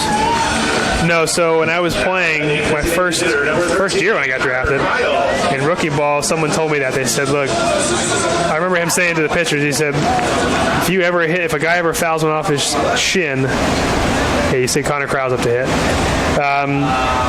always go back in because the hitter never wants to foul it off his shin again, which is true. We don't want to foul it off our shins again. It hurts really bad. But I remember hearing that. I fouled the ball off my shin, and it didn't really hurt. It kind of got me off the bounce. Mm-hmm. It kind of really got my foot, honestly, so I pretended like it hurt. Counts 1-0. And nobody out. And I hit it off my shin, and I was like, I kind of limped off a little bit. Ground ball over to second base. Costa's able to field it on the hop. Over to Teeter. One away. Richie Rivera come up to hit, and I kind of pretended like it was hurting, and I was like, dude, I'm sitting on that same pitch. If he throws it inside, I'm going to crush it. Sure enough, he came right back inside. He missed a little bit up, but he came right back inside and hit my first professional home run. Really? Yeah. Wow. Cheated. That's not cheating. It's using Smart. good. It's good guessing. We'll call it that. Good homework. Doing your homework and educated guesses. Richie swings at the first pitch he sees, a breaking ball down, which goes for a strike. Now, I did not hit it as far as that. I'll actually show you the video since... There's video? Oh, there's video. You're going to see the whole thing. Would you make Sports Center or something? Oh, no. But I do have videos of myself on YouTube. Not from me, but other people posted them. Let's see. This is it? That's it. Okay. That ball is rocketed through the 5-6 hole for a base hit for You're Richie a lefty? Rivera. Yeah, he lefty. And up there you comes go. Steve Okay. Smith. Yeah, bounce it off my foot. You're like, he's hurting. I pretend like it hurts, too. Single A ball here? That's a rookie ball. Rookie ball. That's I was playing for the Aberdeen Ironbirds. We were playing the Staten Island Yankees. Probably one of the coolest places I ever played. Really? Probably top three coolest places I played. Because you can't really see it. You'll see it maybe a little bit when I hit it. But when I hit it, first of all, it bounces over the fence because it's Yankee Stadium, exact dimensions. So right field's short porch. First pitch to Steve's outside for a ball. But they have the whole downtown Manhattan skyline. The World Trade Center. I don't know if you can really see it there, but the World Trade Center and the Statue of Liberty are all out there. Did you have the good home run trot? Yeah, it's not bad. That's about as much as you need to see because... Oh, did you trip? No, I didn't trip. On the run is Richie Rivera. He's in there. Again, I'm just...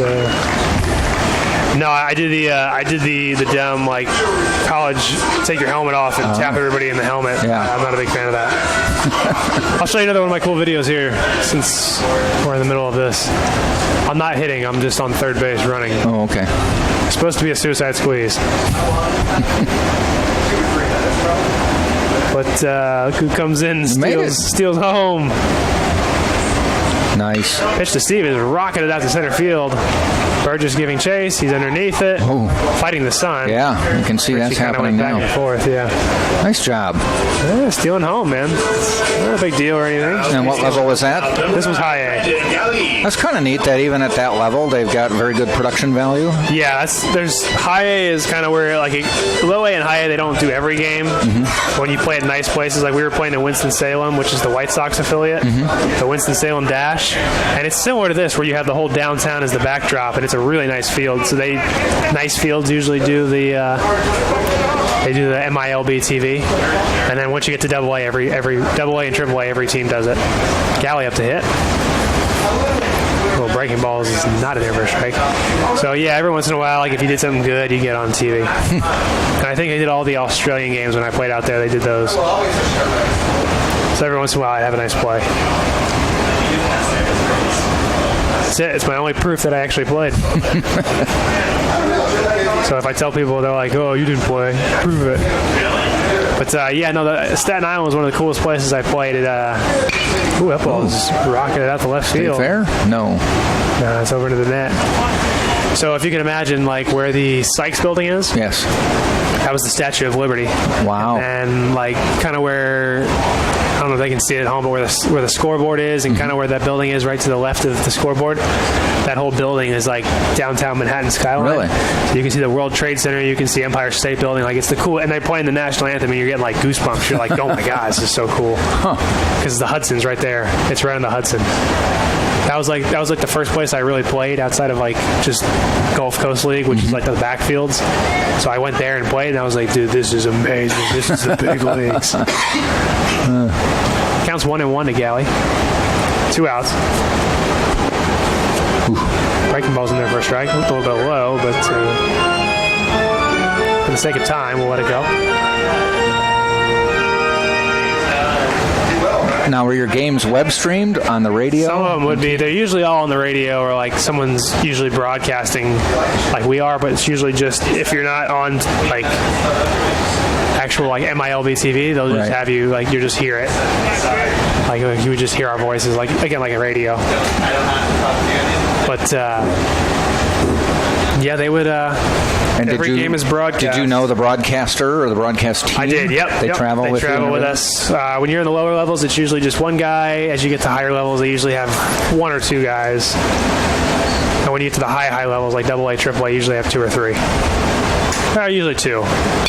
Ball's grounded up the middle, past Villeman. Sending him in.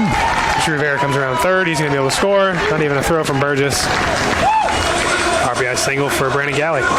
So I think the Spartans are taking out some frustrations in Game 3 of the series here. It's good to see them get a couple runs. It's kind of like, reminds me of the Tampa Bay Lightning, where it's like, look, it's not going to take back the 2 games you lost. Right. It goes a long way as you go having a good memory going into next week's regionals. Chris Gaffney comes up to hit. He's got a hit today. Yeah, no, that was cool. They always would come around and talk to us before or after games, not during games, but before we get to the BP and all that kind of stuff. They'd be on the field and talking to us. So you get to know your radio broadcaster as well. On the pitch, Galley's running. He's in there safe. Well, Joe is just sending everybody. Yeah, he is. Personally, I think it gets to a point in the next couple of innings. It's still early. I guess it's the 4th. I think after the 5th or 6th, if you're up by 6. Call off the dogs there. Yeah. Say, that's just me. You know, the interesting thing you're talking about. I haven't won any national championships. You're talking about the broadcasters, and they are a lot like you guys, and they're trying to work their way up the system. Oh, yeah. We had one of our guys. He ended up getting a deal. He was with us for a while in the high A, and then I think 2 years, and then he ended up getting a deal with PGA Tour. So he went to the PGA Tour, or he was doing golf somewhere. I thought it was a PGA Tour. And then they'll try different sports as well. Ball's a little inside. But yeah, they're doing the same thing as us. They don't make a ton. They're there all year though. We're only there for the 6 months of the season. They're usually marketing and sales too. I was gonna say, when you're in the minor leagues, you do everything. Yeah. That's what's funny is like they teach it here at school in our sports management program, but it takes like being there to actually see it. But like you can work like ticket sales, community service, and be like on the field promotions in a day. I know the Clearwater Threshers, and I think it's 3 years now, have had a female play-by-play broadcaster. Really? And they tout her as the only female broadcaster in professional baseball. The only? Play-by-play. I don't know. They were anyway. I think that's changed now. There's a couple good ones. Well, they have the one in ESPN now. Yeah, but she's color analyst. Yeah, that's that. I don't want to sound like a sexist here. I don't agree with it. I don't mind play-by-play because you're calling the game, that's fine. But to me, a color commentator needs to be someone who's played. Well, she played on softball U.S. Olympic team. And I get that, but let her do a softball game. It's the same way, and it's the same way I don't think a guy should be doing color commentary for softball or for women's volleyball or for women's basketball. It just doesn't make sense to me. Sure. Like, I get it. As long as your standard is for all. If you don't play the sport, I don't see how you have insight to that sport. Like, I don't have insight to I've never played softball. I don't know anything about softball. I can tell you from a baseball perspective, but I don't think it's helpful. Now, if she's good, she's good. Let it be. But that's just my personal opinion. I'll tune in. I don't care. It's not like a deal breaker, but pitching change coming up while we were talking there. Yeah, we had a pitching change, and Chris Gaffney walked on 4 straight, so that probably was what it was. But this is the pitcher who made the great catches off the fence in the bullpen earlier. Yeah, that's right, number 44. This is number 44. Thomas Spinelli. Gotta find him here. Sophomore. He's a 6'2", 240 sophomore of Cal, Florida. Comes here by way of University of Mississippi, or Ole Miss. Yes. The Rebs. This is his 11th appearance, 5-3 record on the year, 49 in the third innings pitched, 44 runs, 44 hits, I should say, 25 runs, 24 earned, walked 26, struck out 41, 4.38 earned run average, and he is from Ocala.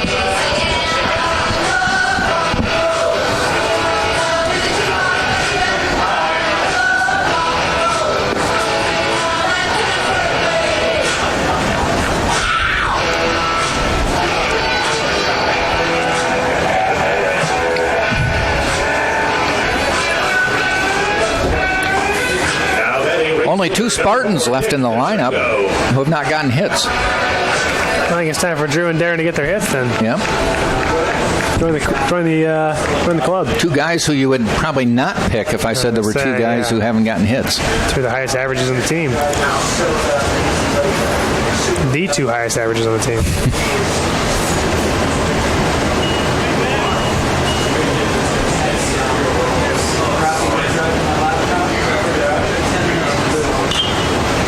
Foul back. First pitch swinging is Nick Catringo. Kind of a cool story, I think. We've spoke about it a lot of times, was how Nick Catringo didn't even start the first game of the year, and now he's the 3rd highest average in the team, and he's the leadoff hitter. And kind of a staple in the lineup. And it was a utility infielder, and then when the injury to Richie Rivera happened in the first game, he said, "Coach, I can play some outfield if you need me." And played outfield he has. Yeah. Done a nice job in right field. Job at the plate, too. Yeah.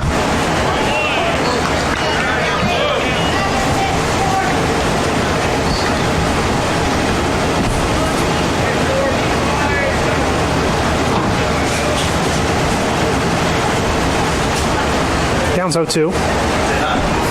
2 outs. Runners on first and second.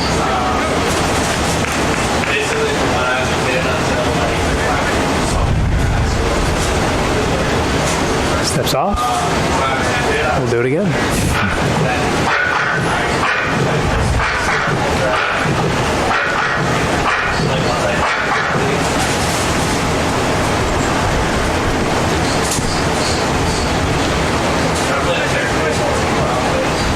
Pitch is line down the right side.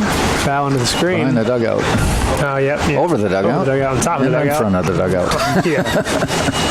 Sitting there was like one of those, what's that movie, Home Alone, where like 3 different things, you go back and forth, you follow it, and then it hits somebody. That's what it felt like for a second.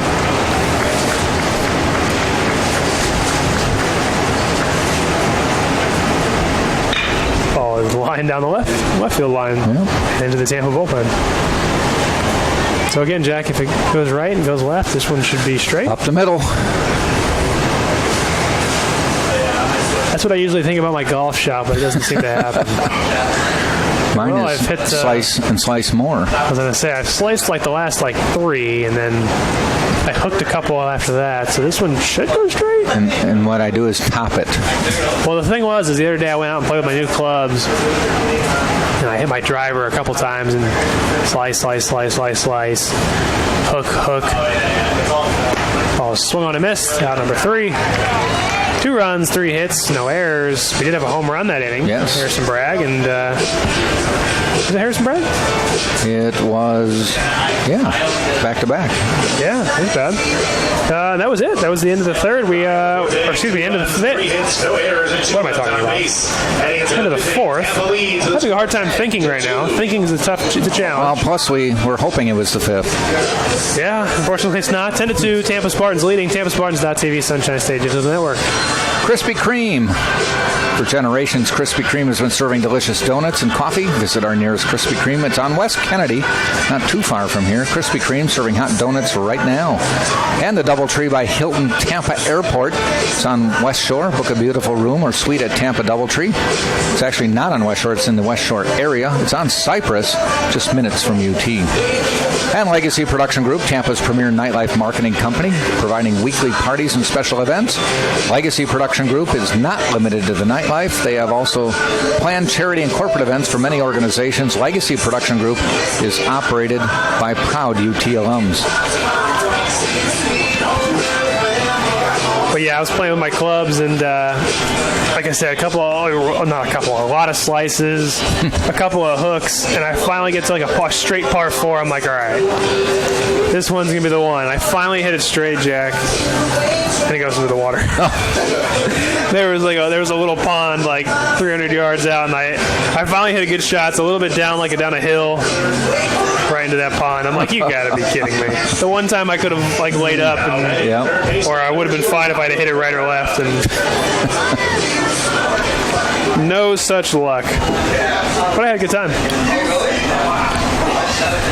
Leading it off for the Florida Southern Mocs here in the top of the 5th. That's right, only the top of the 5th. Pablo Cabrera, third baseman.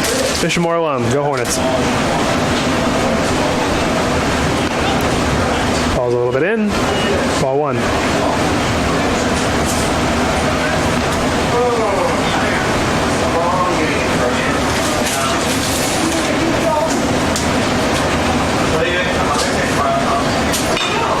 Line in the right field line, but foul. Almost another casualty in the stands.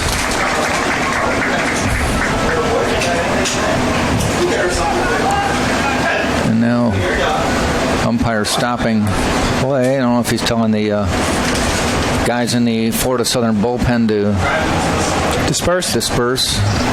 He was laughing, so didn't like the way they were all hanging out on the field, near the field. Car or something. Did you get a senior photo or not? No, I did not. Well, I'll send it to you. my mom's going to a movie. She said, "Are you almost done?" I said, "No, you might be done with the movie, but I'm done." Yeah. 2-1 pitch. That ball's lined over to the right side, and the Bishopmore alum, Pablo Cabrera, gets base hit. So if there's anybody who's going to get a base hit from Florida Southern, it might as well be Pablo. Yeah, just a third hit.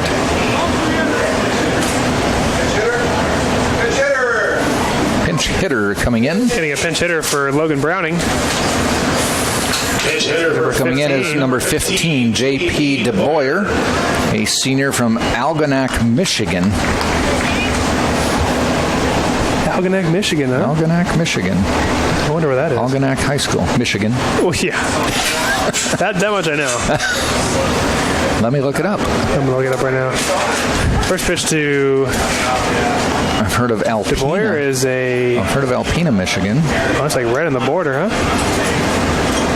Right on the border of Canada. It could be Canada. Is it way up north? Yeah, it's kind of like to the right of Detroit. It's right here. Oh, okay. So it's not that far north. North is way up there. Yeah. Well, yeah, it's not. It could be a lot further. There's a lot further north in America. Right. But a little bit further north, and it'll be Canada. St. Clair County, that's Detroit. Yep.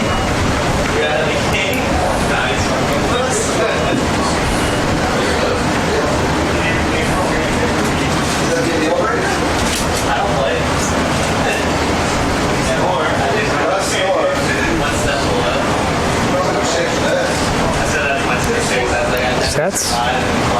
1-2 pitch to the Boyer, swung on a miss. Strike 3. Yeah, it's very close to Canada. I remember years ago there was he's in the Hall of Fame, Ferguson Jenkins. Yep, heard of pitcher it. for the Cubs, and I heard he was from Canada. Really? And I envisioned him snowshoeing to school and maybe living in an igloo, and I was pretty young and all that. Right. And then I looked it up one day and found out it was a suburb of Detroit and was actually south of Detroit. And it just ruined everything I thought. Crushed all your dreams. Yep. First pitch to Villeman is that's not Villeman. It's the pinch hitter, DeBoyer. No, DeBoyer already struck out. DeBoyer struck out. It is. Is that Villeman? Is he a switch hitter? No, it's not Villeman. 11? I had that right. No, it can't be 11. Who is it? Austin Huber. Austin. Another pinch hitter, Austin Huber. He's a freshman from DeLand High School. So Lance Necro going to make some changes. DeLand High School, man, they were a powerhouse when I was there. Yeah. Not a powerhouse, but they had a guy named Michael Maine who could throw the heck out of a baseball. He used to throw like 96 when we were in high school, and it was just like, whoa. The year I won the state championship, they were there for the 6A classification. We were the 4A. Count runs to 2-2 on Huber.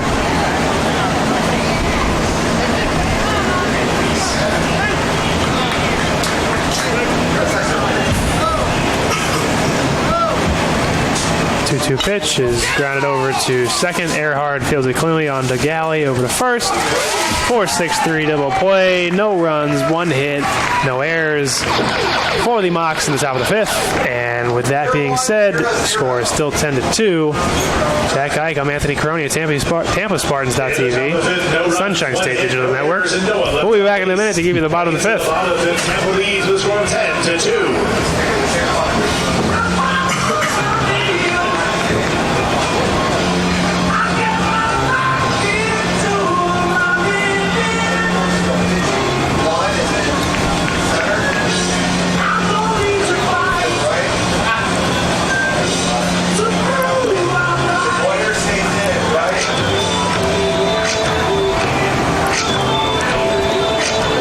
Is going to stay in. He's going to play right field. And Huber's going to go over to third base. And then Pablo Cabrera. And Browning are done. Yeah, they're done. And I believe we have Ricky Gonzalez coming in to play second. He's a sophomore from Boca Raton. Okay. By way of Palm Beach State College. It's interesting. You don't usually get sophomores. Usually you go your freshman and sophomore year. You don't come out of a junior college until your sophomore, after your sophomore year. So maybe he went there for a year and decided he wanted to leave. I don't know. But those are our changes. Again, DeBoyer in right, Huber over at third, and Ricky Gonzalez at second. So a couple of changes, giving some guys some time off.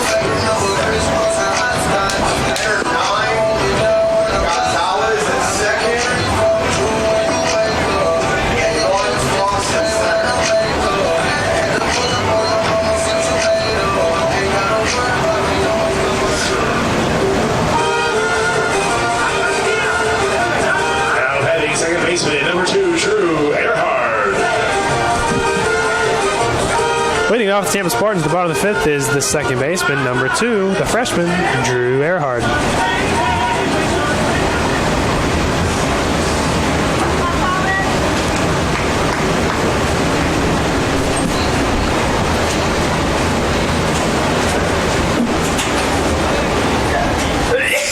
Bless you.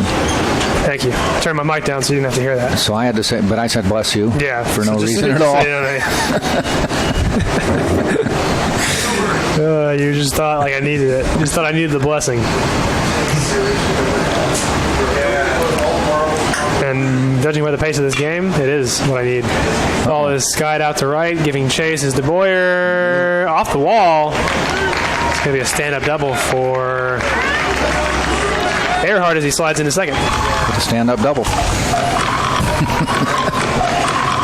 It's getting to be that time of game where we pull out all the stupid cliches or gaffes from broadcasters. I'm going to make some stuff up. Darren Miller up to hit. Third baseman, number 10. Tampa Spartans lineup is remaining. Well, Earhart got the hit, so now it leaves just Darren Miller. It's true. To get a base hit, and then every Spartan in the lineup will have a hit. That is true. It'd be only fitting.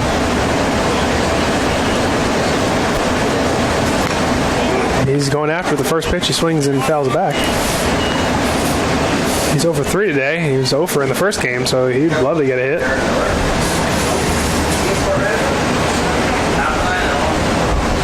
I think with that, Drew Earhart is now at 200 at-bats on the season. Yes.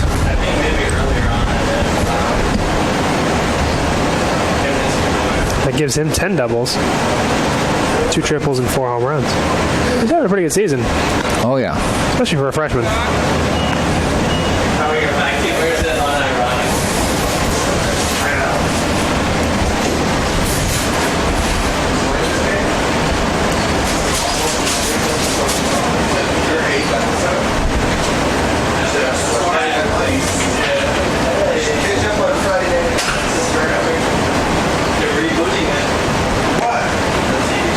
Pitch is out. Ball 2.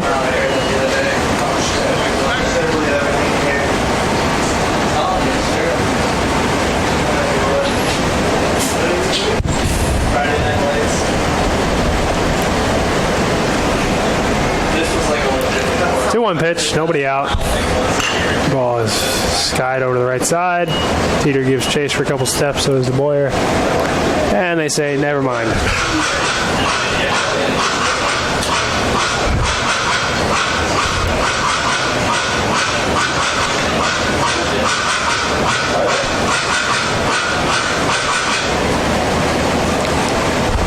Count goes to 2-2. All these cords, ay. A lot of them. They're everywhere. Yeah. Foul back. A lot of foul balls. Like cricket.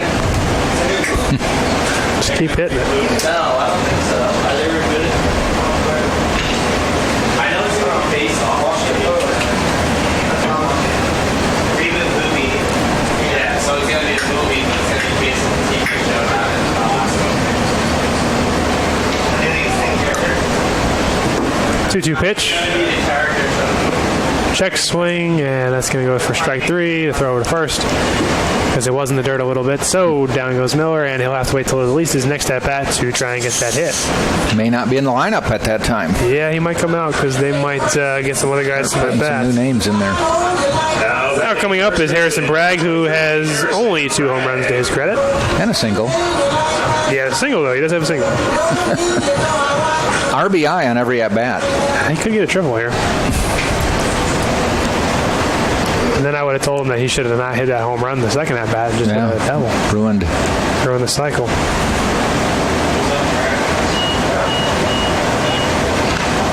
Which begs the question, if you hit a home run or hit it out of the park, must you round the bases? Or can you say, I want to stay at second? That's a good question. I don't know why. You know, like if you were worried about hitting for the cycle or something. What would they say? You technically aren't out. You didn't. Yeah. There's nothing saying you have to touch all the bases. It went out of the park. Yeah. If you miss home or if you miss a base, then sure you're out. But if I don't touch the base because I don't want to. If I don't feel like running all the way. If I want to stop at second, are you going to say no? We'll have to ask one of the umps. Or Joe Urso would know. He might. I don't know if today's a good day to ask. Yeah, I know. I'll have you do that for me. Yeah, I learned my lesson.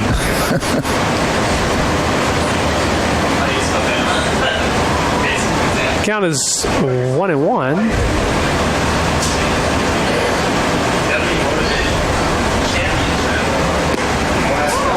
Swing and a miss. Big swing. brought him to his knees. Just like this game has done to me. I'm not going to let you leave early Begging. after the 6th inning. Yeah, right? I'm going to be like the 6th inning. I'm going to be like, Jack, I got to use the bathroom. I'll be back in 2019. Saw your car leave. Yeah, right? You just hear a car. You hear a car start. You're like, oh, God, he's not He's coming gone. back. And that's the end of him. Ball's outside.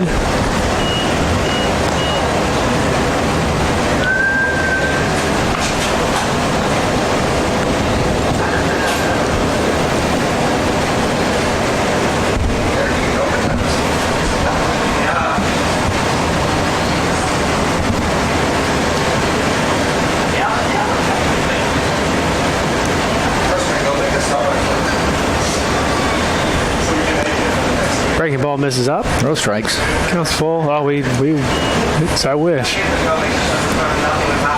Again, I'm fully on board with the swing at the first pitch and let's get it going policy.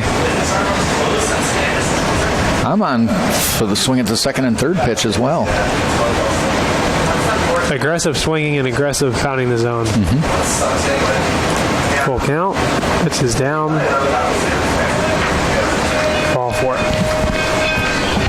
Connor Crowell comes up to hit. 2 words we don't want to hear right now. The ball and 4. Now batting designated hitter number 13, Connor Cryle. Number 13, Connor Crowell steps to the plate. He does have a home run and a single to his credit, so let's get him a triple and a double. Put him on cycle watch. He's not familiar. We do a cycle watch. Yeah, we did. And we do a cycle watch, and we get a siren, and it gets serious up here. Telling our friend over here.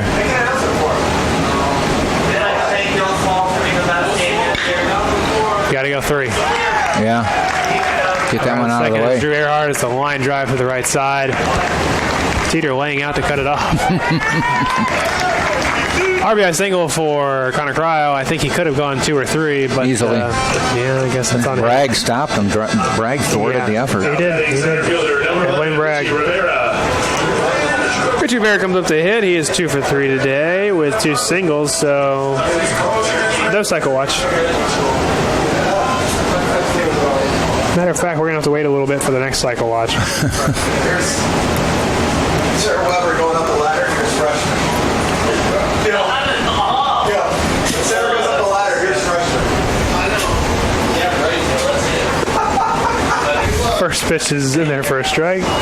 I told you about the Division III player up in Wisconsin. You did. It was crazy. Home run cycle. That's pretty wild. I mean, first off, you hit 4 home runs, but then secondly, each one had the right people on base. Solo shot, 2-run shot, 3-run shot, and a grand slam. I just take a home run. That's another one where they say at any level that's impressive. Oh, yeah.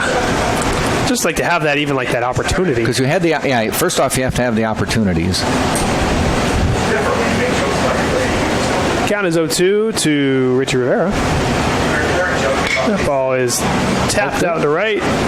The Boyer's underneath it. He catches it for out number 2. Got a pinch hitter coming up for Steve Smith. Is going to be number 29, Kyle Cataletta, who's honored his senior night today. Kyle from Spring Hill, Florida. Springstead High School.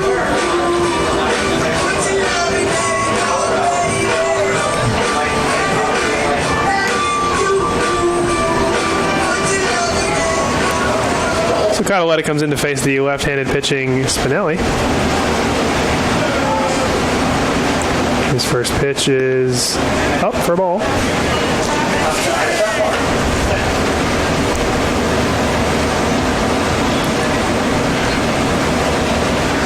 This is his 15th at-bat of the season. 14 at-bats to this point. 6 hits. 429. Swings on and fouls it on the left third base side. Going after it is Struble. Unable to get it. Or Struble. Goodness. Huber, right? That's what I said. You were close.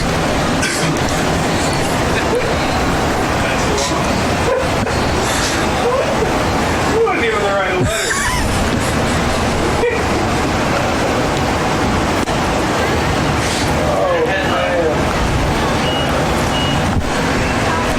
I apologize. I think you meant to say, I think you combined trouble, that it could be trouble down the line. Yeah, that's exactly what it was. Huber. 2-1 pitch is fouled back. Trouble. It is trouble. Yeah. It is trouble for the foul ball screen. Yeah.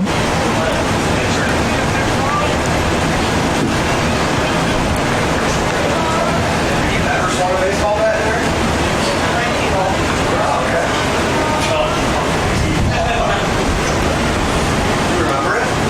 2-2 pitch.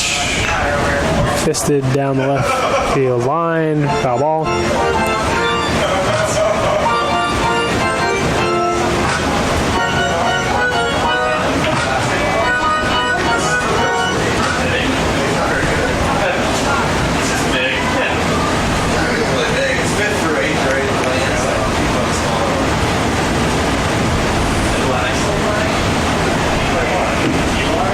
Now takes the sign, comes set, checks, delivers, grounded over to third. Huber fields it on. Safe.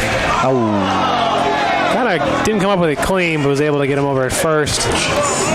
Didn't argue. Close, but I think at this point everybody's like, all right, let's get it moving. Yeah. So 1 run, 2 hits, no errors. And Tampa now leads 11-2. We are through 5. 2 hits, no errors, and 2 left on base. We will be back in a little bit for the rest of the game.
We're here for the top of the 6th. A couple changes to note. Out the left field, staying in the game will be number 29, Kyle Cataletta. We'll be playing left field again. He went in for Steven Smith. Otherwise, that is about all the defensive changes we're going to get. Cole Akers still in. Pitching, Hayden Mars is coming up to hit. He is the designated hitter. Akers has done a nice job. This will be inning number 5. Just giving up 1 hit, 1 walk, 6 strikeouts. Big swing and a miss.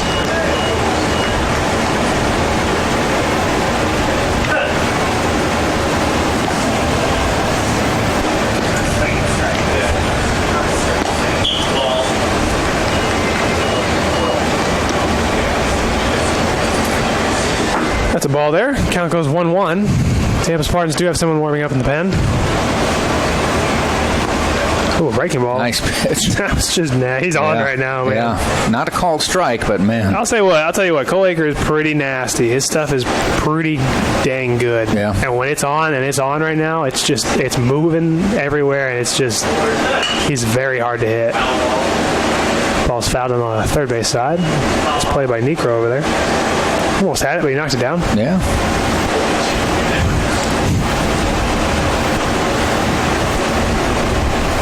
Count goes 2-2. I believe warming up in the pen is Tyler Beck, Tampa Spartans.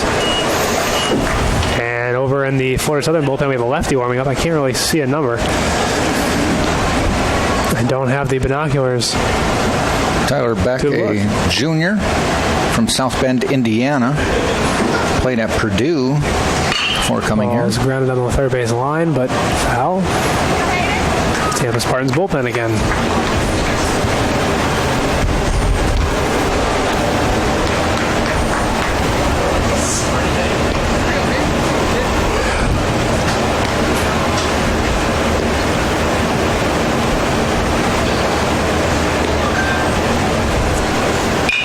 Which is fouled off to the right side because we need more foul balls. Yeah, there should be a foul limit at a certain point I think in time. I think we're starting to move it. Hashtag more foul balls. I think you should only be allowed 3 if the game's at a certain point. We think we got it bad. In cricket, I don't know if you're familiar with cricket. Yeah, unfortunately. So you do know it. Yes. Yeah, they have like 4 and 5 day tests. Oh, yes. And you can just literally hit as many as you want. Basically, the only way to get out, that was ball 4, by the way. Breaking ball up. If you're not familiar with cricket, the only way that basically you can get out, They knock down your wickets. Yeah. Meaning like you miss it, or like it hits you and you were in the way of the wickets. So if you wouldn't have been there, it would hit your wickets. Yeah. So to hit is Jacob Teeter, first baseman. And the only other way to get out is besides if you try and run and they knock your wickets off before you get there. But basically they have to make a catch. Yes. Ball is skied out to the left side. So, I mean, if you can imagine any ball you hit in baseball, and if it just wasn't going to be a hit, you just don't run. They just all right, we'll do it again. Yeah. And like, there's no strikes because it's just wickets. The only strike is if they hit the wicket. Yeah. So you just literally sit there, and if it's close, you swing at it. Swung on and missed. And if it doesn't basically, play, you're just like, no, I don't want to go. The pitcher throwing to the batter. I don't even know if they call him a batter, but it's in the middle of the field. It's a bowler, and there's a batsman. It's in the middle of the field, and you can hit going backwards. Yeah, hit backwards, and there's fielders all over. Yeah. It's a little bit wild. Running on the play is Mars. He's in there, safe with a stolen base. That might go as a defensive indifference, but striking out on the play is Teeter. Yeah, it's an interesting one, and they. One sec. Oops, they're a little bit chapped. Christian Maglich coming up to hit. And, it's just like, they literally, you can hit for a day. Yeah. Like a full day, you can hit. Because you got to get 10 outs a side. And there's usually an inning or a side is everybody bats until everybody makes an out. It's usually 10 outs, I thought. I thought it was everybody. Sky to center field, Maglich. Underneath it is Richie Rivera. Tagging is Mars. But that's just a courtesy. I think it's usually you're right. So what it is either if you get through a side, like you get through the entire side of hitters, or if you get through or batsmen, or if you 10 outs. And you usually don't get 10 outs. I kind of liken it to T-ball where every kid bats. Yeah. And that's the end of your inning. And when they finally get an out, coming up to hit is Alex Goebel, the catcher. When someone does finally get an out, because it's usually like you said, you can go backwards, so it's like someone will hit it and like a foul ball backwards, like it can be caught, and when someone catches it, like they just go nuts. Yeah, they throw the ball and like everyone celebrates because like it never happens. Yeah. And like, they usually make Sports Center because they're just crazy. So you have to be careful when you try to just hit the ball because just like here you hit a foul ball, it's just a foul ball, no big deal. There you hit one backwards. Yeah, you want to keep it on the ground. Whatever you do, you want to keep it on the ground. Yep. But if you don't like where you hit it, you don't run. Right. You just say, no, I'm good. Yeah. And then they just say, okay, we'll redo it. I'll wait till I do a better one. It's insane. And then they have what they call 20-20s, which is basically 20 overs. And then over is, I believe it's 6. Is it 6? I think it's 6. So I believe it's 6, I guess what they would call a bowl. So it's a pitch. 6 pitches is an over. You get 20 overs. So what is that, like 120 pitches a side? Or 10 outs if you get 10 outs, which no one really gets 10 outs. Swung on a miss. 2-1 is the count with 2 outs. Now, there is such a thing as like a home run kind of thing. You can hit it over. Right. So if you can imagine, if you've ever seen a cricket pitch or ground, I think it's a ground. Mm-hmm. It's a big circle, and they have a big like line circle. It's almost like a rope. And essentially, if you hit it on the ground, there's 3 ways to score. Ball is kind of fisted over to the third baseman's head. Mars is around third. He's going to score. And a base hit to Goebel. Dylan Costa is not hitting right now. Again, we did have a quick change, and up to hit for him instead. Ricky Gonzalez, a sophomore from Boca Raton, Palm Beach State College. So there's 3 ways to score. You hit the ball, or you hit I think it's a ball, whatever it is, and you'll just basically trade places. So it's like basically from the pitcher's mound, or pitcher's mound is where you would bowl from.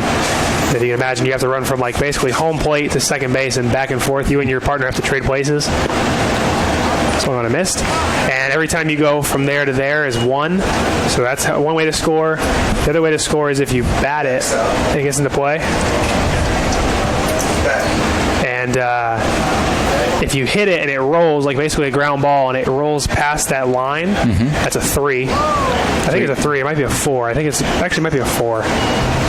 But basically, it's 4 points. If no one can stop it and it goes out of that rope, then it's a 4. I think it's a 4. And then what they call a 6 is it basically you hit a home run. So it goes in the air, goes past the rope. And those don't happen too often. They happen a decent amount in tests, like in 2020s, which is basically just home run derby, because you only get 120. So basically, these dudes just take absolute hacks because they got to get as many. It's basically how many points can you put up. And in test cricket, it's just, you're playing like I'm not getting out, but in 2020, you're just like, I'm taking hacks because I only get so many overs. The ball is in the shallow right field. Earhart's actually going to cut it off and hold Gonzalez up to a single. And I think we might get another pinch hitter here. Coming in to hit for Burgess is Ryan Frost. He's a junior from Merritt Island, Florida. But these guys, because it's basically just short hops, and they're short hopping it, and these guys will just sit back, and every once in a while it'll be a bad toss, like a long hop basically. So it's basically just like them just sitting there with a pitch and like a hanging curveball, and they just sit back and crush it. But it's pretty fun. It's one of those things where like you're either gonna love it or you're gonna hate it. And I ended up liking it probably just because I played baseball. Whoa! Ooh, Haker kind of slips there. Yeah. Spikes the ball about 25 feet behind Frost. Probably not what Frost thought was going to be his first pitch. No. Sam's out there just to make sure everything's okay. The book on Frost is throw behind him. Yeah, right? He may swing at it. Runners are going to advance at 90 feet. Yeah, it's kind of fun, but it's like, I think 2020s are cool because it's basically just a home run derby. The scores are going to be like 150 to like 148. And then test cricket's just, you're got to be in there for the long haul. It's a 5-day test. They're just sitting out there and like, talk about like, the broadcasters just have conversations. They don't even pay attention. It's so bad. It's so like slow of a game that like the fielders in 2020 it's different because they have like a little ring and you have to stay inside because they want to promote scoring, and then they eventually move out so they can play like next to the rope so nothing gets basically behind them.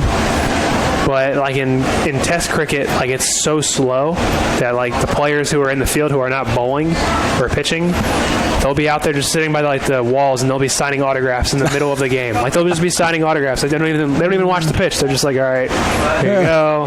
They sign stuff. They talk to you. Like they'll talk to you in between pitches and they'll like get ready for a pitch and then they'll come back and talk to you. It's pretty funny. It's a unique sport, man. I think that just shows psychedelic drugs have been around for a while. Right? 2-2 is the count. And you might be wondering, like, how does he know this much? Well, I was in Australia when I played winter ball, and it was in the middle of the 2020 cricket season, so I went and saw. Actually, test cricket was going on as well, so I ended up going, because that was summertime for them, from October till about January, February. Did you do Australian rules football, too? It wasn't going on, but I do know how it works. And that was like ESPN's first claim to fame. It's great. I have an Aussie rules football at home. I got one when I was over there. And they have like a couple butchers out there who act as referees. It's got the white lab that stuff's crazy. It's literally like football, soccer, lacrosse, and hockey with no pads. And they hit hard. Yeah. And those, like how we are, like with footballs, and like Aaron Rodgers can hit somebody on the run. He's running in the opposite way, like 70 yards. They can do that, but they kick it. They can like kick it like 50 yards or whatever meters are, and 50 yards would be. And they kick it and like hit you on the run. And people will, it's like wow, that's incredible. And they like try to teach me how to kick, and it's like, okay, so now I understand why there's so many Australian punters in college football and professional football. Are they using a rugby ball, or are they using the same? It's very similar to a rugby ball, but you could throw it like a football. Okay. It's about this big and about thick. Yeah, it's pretty big. Swung and missed by Ryan Frost, and down he goes, and there ends the Florida Southern top of the sixth. 1 run, 2 hits, no errors. Tampa still leads, but the score is now 11-3. The lead was cut down. Sunshine State Digital Network, TampaSpartans.tv. Jack Ike and Anthony Caroni. We're talking cricket and Australian rules football. Yeah, it's pretty interesting. It's a pretty big ball. I mean, what ended up happening is like we would play with it for a little bit, like kicking it, and then we got bored. We were just like, this is dumb. Let's just play football. And we ended up throwing it around because you can't get a football out there. There's no American footballs. Yeah. And they call American football. They call it gridiron. Oh. They call their sport. They call it Australian rules football. They call it footy. Soccer is soccer, and then American football is gridiron. Okay. Coming into pitch for Florida Southern is number 23, Cole Crowder, a junior from Lakeland, Florida, went to Polk State College. And then rugby's even crazier, man. Yeah. Like, those dudes are, like, just built, like, with the biggest legs you've ever seen. Like, I don't ever want to get hit by those guys. Crowder's numbers, 12th appearance of the year. No decisions, no saves, 14 2/3 innings, 14 runs, 12 hits, 14 hits, 12 runs, all earned, 11 walks, 21 strikeouts, a 7.36 ERA.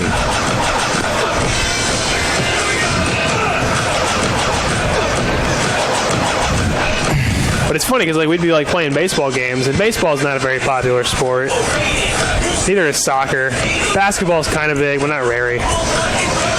But usually like, so we'd be like at games and say there's like a rain delay, or we were just hanging out like having like a barbecue or something. We were out doing like we were at the beach. Usually you like play wiffle ball with your friends. Like you go out to like the field, and, like people were playing wiffle ball or like kickball or something. People were playing cricket, and you would sit out there and we'd play cricket. And everybody would set up, and we'd have like a cricket bat, and we'd have like a cricket ball, and you'd play cricket. Huh. And like you go to the baseball field, and people would mess around with their bats and play cricket. They had like a trash can. It was crazy, man. I'd never seen anything like it. It's like such a culture shock. Like you don't throw the football around, you just kick the footy around. Brandon Galley comes up to hit for Tampa Spartans in the bottom of the sixth.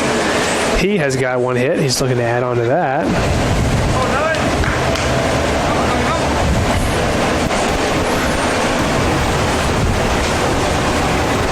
Both Tampa Spartans and Florida Southern both have 1 error to their credit. Tampa Spartans have left 8 guys on base. Florida Southern's left 7. Ball's lined out to right field. The Boyer's underneath it. He catches it for out number 1. However, that is about where the similarities end, as Tampa has 11 runs on 14 hits, and Florida Southern has 3 runs on 5 hits. Chris Gaffney coming up to hit.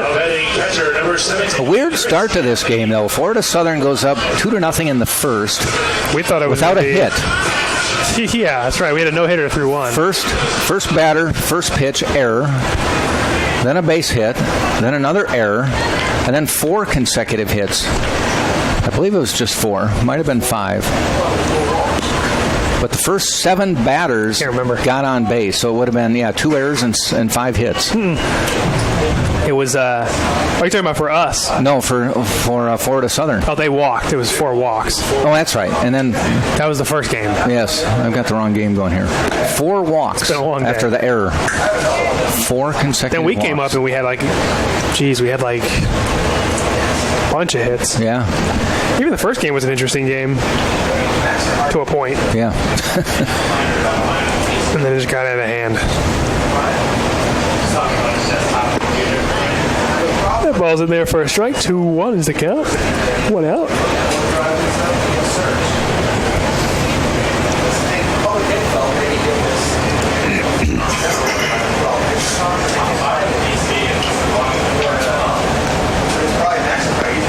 Swung on a miss. Big swing. Didn't get cheated.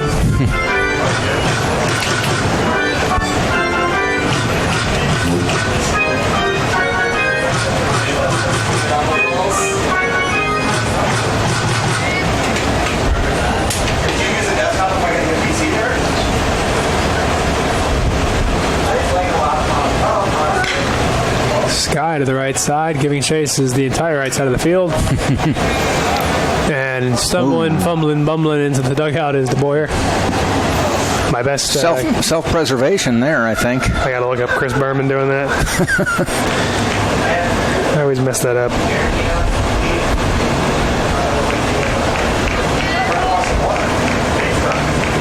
Rumbling, bumbling, stumbling.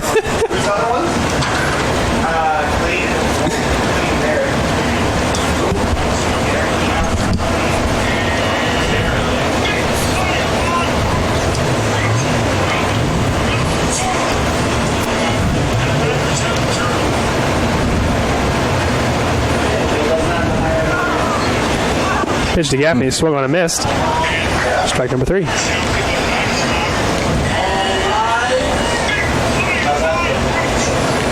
Now batting right fielder number 4, Nick Tetringo. Rumbling, bumbling, fumbling. The boy was rumbling, bumbling, stumbling into the dugout going after that foul ball, but unfortunately I think it hit off the net. I think Tetringo comes up to hit, top of the order. He's got 2 hits. Swung on and missed on that ball. 2 singles, a walk, and a strikeout, so he's going to get his 3rd.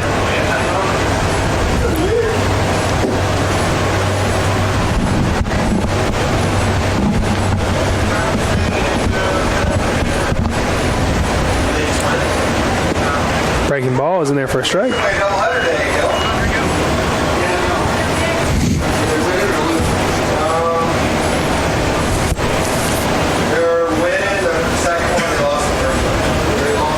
I miss him. I liked Chris Berman. I know he had a long career, but he was a good broadcaster, I thought. Yeah, he brought ESPN to the forefront. It's true. Him and, was it Tom Jackson? Yep.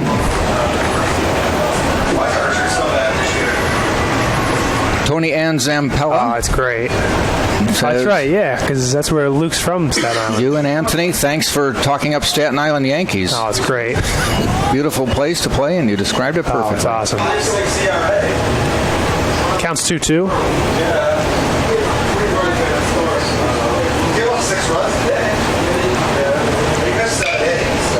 Sky to the right side. Giving chase again is the entire right side of the infield, but Gonzalez comes up with it. And we played 3 outs in this league, so that'll be it. That's it. 0 runs, 0 hits, 0 errors. 11-3 is still the score. Yeah, I can't imagine, like, if it was your first time, like, say, like, you're from a different country or it's your first time playing, you've never been to New York City, and that'd be the first time you get to see New York City is when you're playing baseball. That'd be just, like, too much. Tyler Beck coming into pitch, number 6. For the Tampa Spartans. Number 6, Tyler Beck. Let's get some stats on him as we go to the 7th. It wouldn't hurt. Tyler Beck. This is his 6th appearance. No decisions. 6 2/3 innings pitched. Given up 10 hits, 4 runs, all earned. Struck out 8 and walked 3, 5.40 ERA. Well, Jack, I think I did my part. Okay, that was about 2 hours ago, right? You took over? This feels about right. I did my part. I think that might be the end of me doing play-by-play for at least a little bit. So it'd be something else if I had to end up doing games in like a week. Yeah. But, yeah, I'm going to pass it on to you. Okay. And you bring us home and bring home the season here. Bring it home quickly. So Tyler Beck will face Cabrera, DeBoyer, and Huber.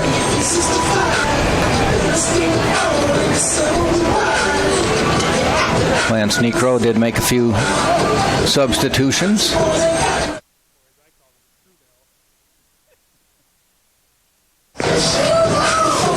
Now batting shortstop, number 2, Pablo Cabrera. Cabrera, not one of those who's been subbed for. He's grounded out, hit into a double play, and singled. Top of the 7th.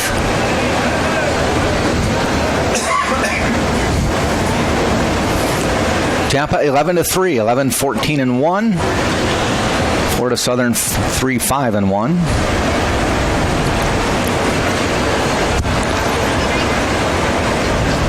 First pitch, ground ball, nicely cut off by Miller, and it throws it across to Bragg for the out. I don't know how he got that ball. Heck of a grab. Thought it was past him. Now batting right fielder number 15, J.P. DeBoyer.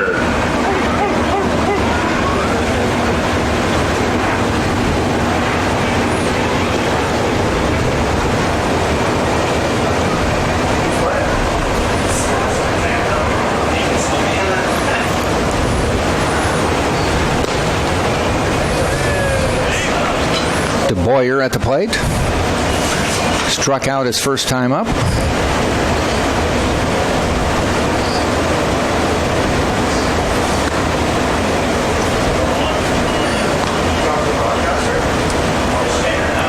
One and one count.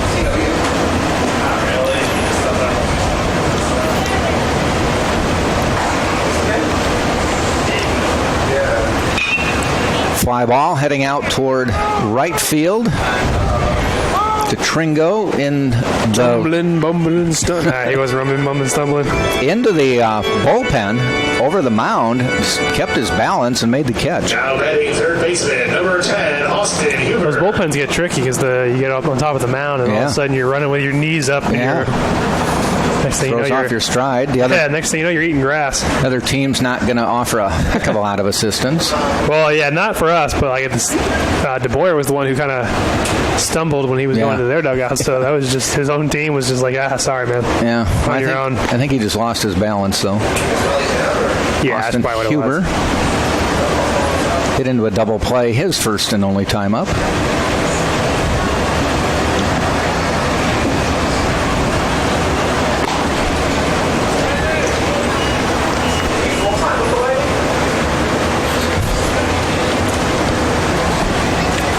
Told Scoggins, he said he's hurting today. He is. On game 2, he said, I'm breaking down. I said, well, you're an old man now. Body's giving out.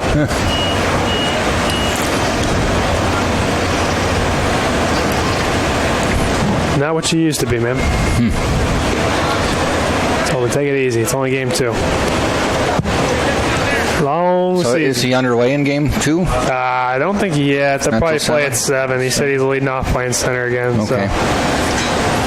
So they're an hour behind, so it's only 5:52. Almost 6, yep. Yeah, so probably 7 o'clock start.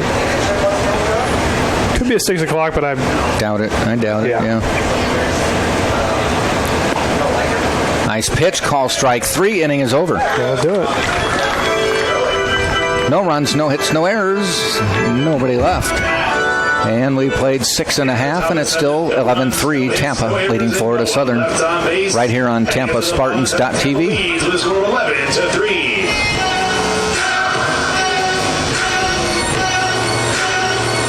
Ladies and gentlemen, please stand and join us for the 7th inning stretch.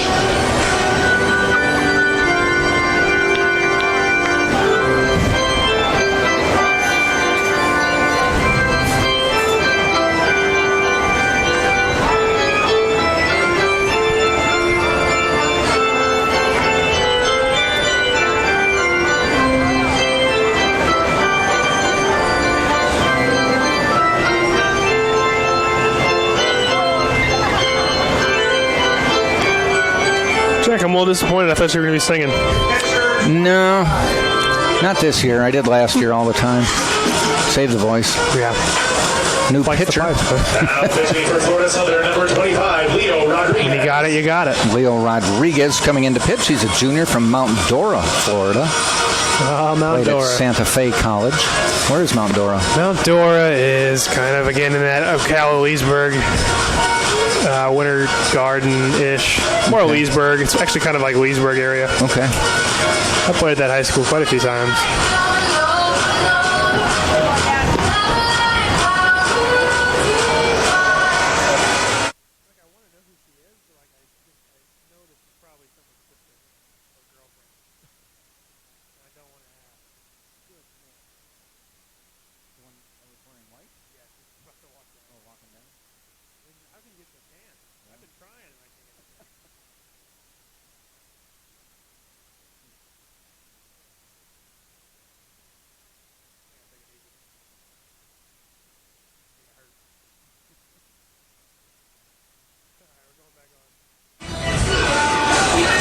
Leo Rodriguez into pitch, number 25, listed as a pitcher third baseman. This is his 16th appearance of the year. He is 0-2. Has given up 21 hits, 15 runs, 13 earned, 6 walks, 18 strikeouts.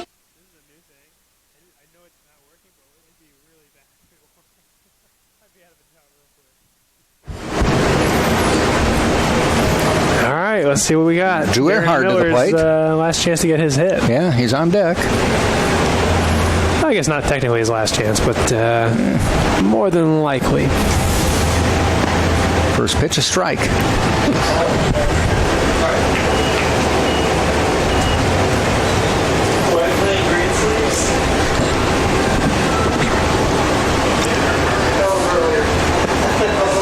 Ball 1-1.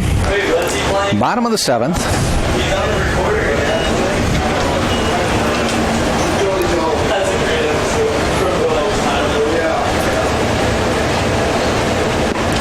Inside, ball 2.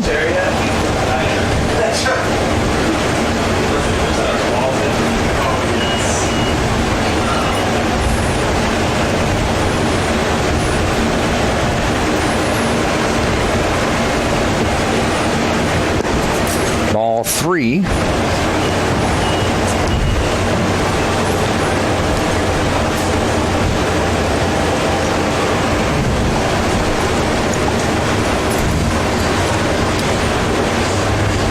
What do you think, ball 4? No.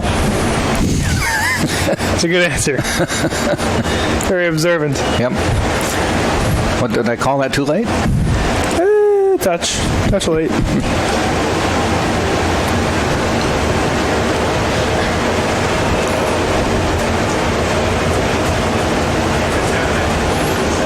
So it'll be a 3-2 pitch to Drew Earhart. Here it is. Ground ball foul. I'll tell you what, if I had $1 for every foul ball in this game, Ooh, I'd have close to $50. I'd have close to $50. Yep, if not more. Probably. To be honest, I'd probably put it all into the Powerball because it's a lot of money in that Powerball tonight. Might have to go buy a ticket. Just remember, we were pretty close. Good friends. Yeah. I'll get you a nice mixer for next year. How about that? The audio will be fantastic. Like you're going to spend $150 on the mixer? I'll spend $150 on the mixer, and then I'll get you another camera so you can do a handheld, or you can just put it wherever you like, so you can get different views. So Drew Earhart walks. Darren Miller at the plate. As we mentioned, Darren is the only starter in this game for Tampa to not have a hit.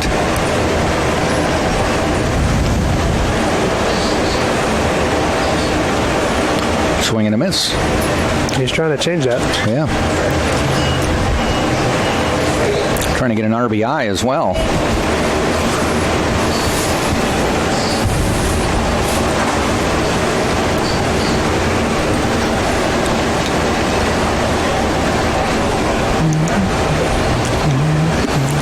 Nice off-speed pitch there. That ball was a touch in. Shows you what I know. No balls, 2 strikes.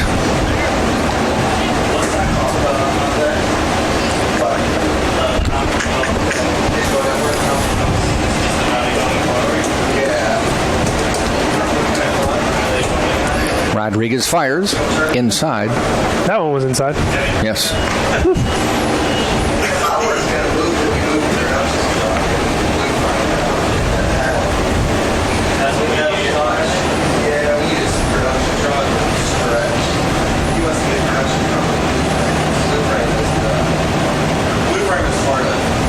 One-two pitch. Ground ball. There's your base hit. There we go. So Darren Miller makes sure every starter picked up a base hit.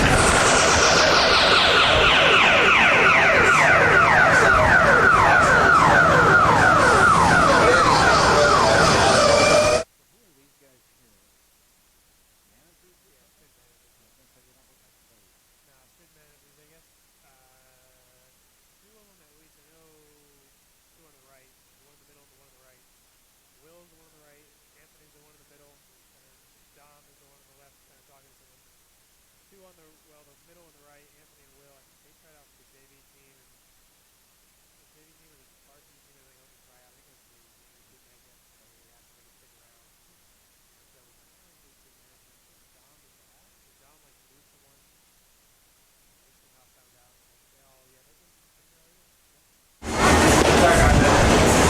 Harrison Bragg at the plate. Base hit, home run, and a walk. Got the Mother's Day pink cleats on. Nikes. Yeah. Nike school. I'd like to point out that they became Nike right after I left. Because we can't have Nike when I'm here. No? I went to UCF my freshman year. What do you have, Skechers? Yeah, because it was the S. Free plug for Skechers. No, Keds? so my freshman PF year, Flyers? I think it was just like generic brand, or it was like Russell Athletic Cleats. or something. Yeah, it was just cleats. It said cleats on the side. And our shoes said shoes. My batting gloves said BGs. Just a big bat. No, we were Mizuno. Okay. And Mizuno wasn't bad. They're a big baseball name. Yeah, they were all right. But so my freshman year, we were at UCF. We were Adidas, and Adidas now would be cool, but Adidas back then was terrible because Really? the stuff was just awful. Like our sneakers were just like they looked like some like just generic brand and nothing.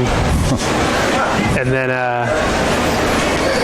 we like even the clothes, just it wasn't very good material. I didn't think. And then Not sure if Harrison Bragg thought he struck out and was he walking thought he did, back, yeah. and they said, "Come back, we'll give you one more." like, all right, He was laughing. it'd be something if he got a base hit here. I think Connor Kryl had to say, "No, we'll give you 3 in this league." Yeah, we play 3 in this league, big guy. I know you're trying to get done. And then the year I left was, the year I was there was the year that Marcus Jordan came. Okay. And Marcus Jordan wasn't going to wear Adidas because his dad's Michael Jordan, so he wore Jordan stuff. And Adidas said, "Yeah, wear Jordan one more time, and we're dropping you." Oh. And he wore Jordan because he wasn't going to stop. And then Michael Jordan was like, "Yeah, Nike, go ahead and pick him up." And he goes down. And he said, "You want to strike out? No Strike worries, out. we'll get you."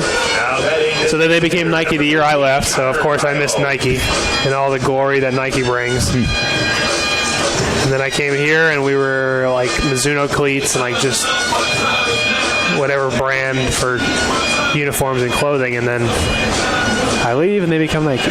So wherever I go, the Nike will follow when I leave.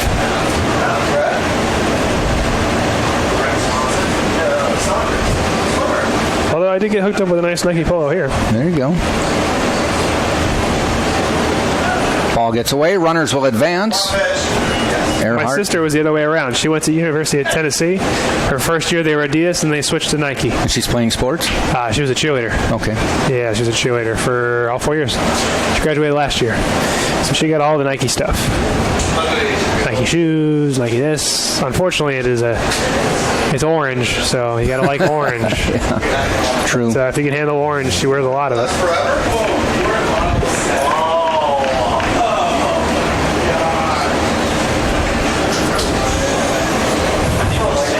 Rodriguez to Kryl.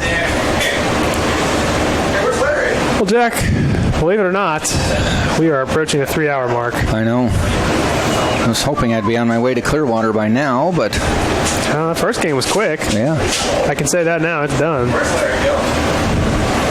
they just never make both games quick. Ever. Ground ball, foul, Foul ball again. $51 now. More like 60.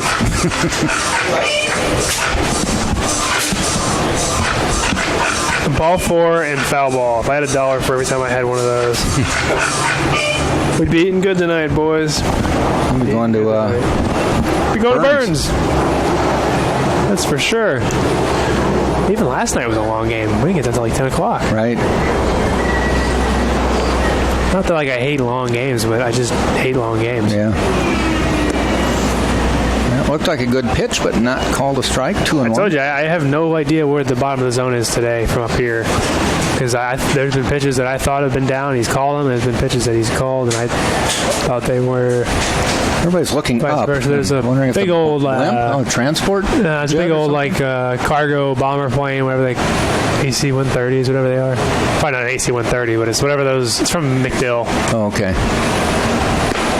Ball 4, bases loaded. That's the one thing that you don't realize, or you don't really realize, is that we're so close to McDill. And anywhere else, you don't see like fighter jets and like Blue Angels flew over last night. That's a big plane. Yeah. Richie Rivera to the plate.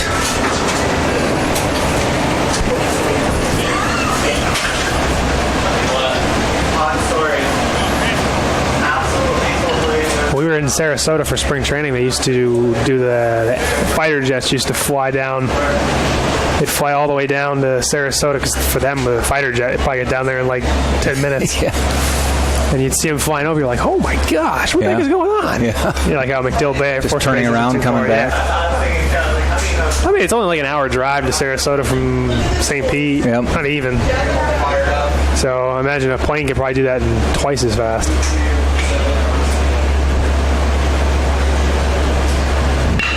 Base hit for Rivera. That'll bring in 1. Bases stay loaded. Now 12-3 for Rivera. His 3rd hit of the day of the second game. Well, base hits. Never wrong with base hits. Nope. They're always fun to watch, and it's better than ball 4s and foul balls. Guy's looking to get his first base hit, and everybody in the lineup can have a base hit. Yep. Cataletta officially 0 for 1, but as we mentioned, all 9 starters have gotten hits for Tampa. I'd like to think he will.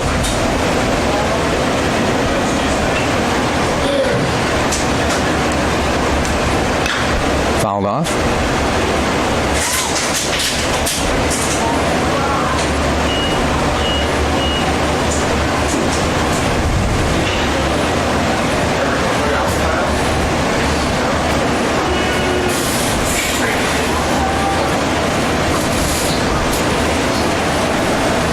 And the 0-1 pitch. Is that a balk? Yeah, he called it a balk. Yeah, he had his arms together, and then he took them apart and then put them back together. It looked awkward, and then I looked over at the umpire who called Honestly, it a balk. all it looked like for me was it looked like he just kind of wiped off on his jersey. A lot of guys, sometimes they either shake their head or they wipe off on their jersey for a no. I thought he was just wiping off for no. But I think he'd already put his hands together. Yeah. No argument. Yeah, as I say, there's no argument from the coaching staff. Of course, if it was 3-3, it might be different. Oh, it'd be a lot different. Yeah. Runs Be a lot scored. of things we can't say on the radio. Would be said, but we got 13-3 now. Yeah. Pretty There's a sky ground too. ball through for the base hit. 2 runs will score, and it's 15-3. Kind of see it at home. It's a pretty sky though. Yeah. Now batting shortstop, number 9, Brandon Kelly.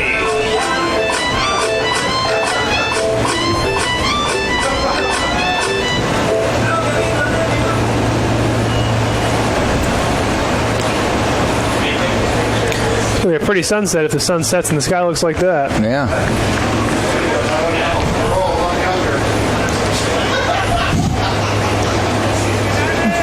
Scoggins. That man is a clown. Ball in the dirt, and taking off to second is Cataletta. Makes it. Now that it's 15-3, I'll bring in a political example here. I was trying to explain to my daughter about the Electoral College. Okay. And she wondered how someone could get more votes, but not win the election. It's very simple. And I said, here's how it works. I said, let's look at I used the a baseball series analogy, but I'll use these 3 games as the analogy. Tampa has scored 15 in this game. Yeah. So look at this as one state.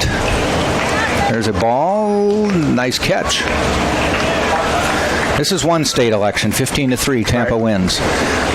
Earlier today, another state voted, and it was 5-1 in favor of Florida Southern. Yeah, it was like Ohio. And it was 5-4 yesterday for Florida Southern. I was like Florida, and today was New York. So you add that up, and Florida Southern has 11 total votes. That's a good way. It's a good way to Tampa look has at it. 20 total votes, but Florida Southern wins the election. Exactly.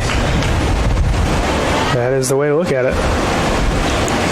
So you can win a state by one vote, a whole bunch of states by one vote, lose a couple states by a lot of votes. You win the popular election, but you don't win the election. Exactly. Or else all you have to do is campaign in San Francisco, L.A., Chicago, and New York, and you'd be set. And I don't think a Republican would ever win an election ever again. No. There's another base hit. It gets away from the left fielder, and that will bring Cataletta to the plate. Anyways, he was going to score either way. Right. Made it easier for Cataletta to score. Yeah, but what's his name? Gafting gets a second. We're going to have a pinch hitter here.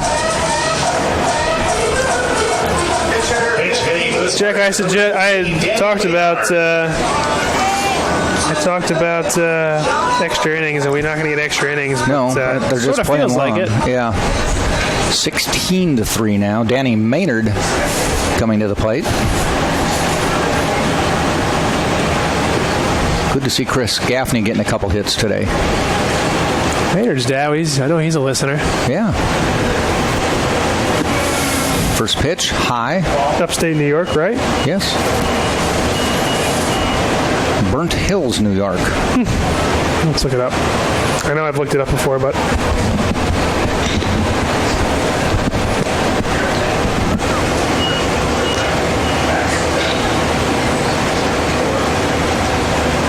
Can't even type right now.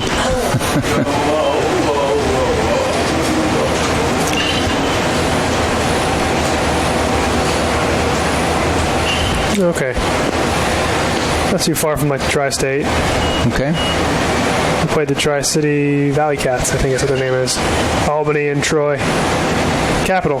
Pretty area, actually. Very pretty area. I'd never been to Albany, but I went when we played up there. We went up there and stayed up in that area and played up there. And we went through like the Albany, and it was actually very pretty. Very pretty part of the country. I can imagine also very cold part of the country. Could be. Depends on when you're there. Well, we were there, it wasn't too cold, but I can imagine come back in about 4 or 5 months. Yep. It would be a different story. 3-1 pitch to Maynard. And he rips one in the gap. That may get past. No, it's cut off by the left fielder. Maglich. And a base hit for Danny Maynard. Pitch hitting for the Spartans, number 21, Garrett back.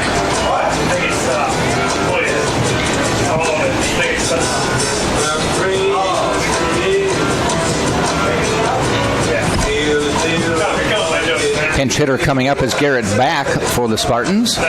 He'll be batting for Earhart. Back, sophomore from Tampa, went to Tampa Catholic. Poor Tom. Tom Colby's so locked in right now and doing his job and doing a good job of it that I can't even make jokes. I'm trying to make jokes and he's just going over his head right now. Yeah, he's just locked in. He's just taking care of business. Let's not have any injuries up here. But if we do, the Florida Orthopedic Institute will come in and help you.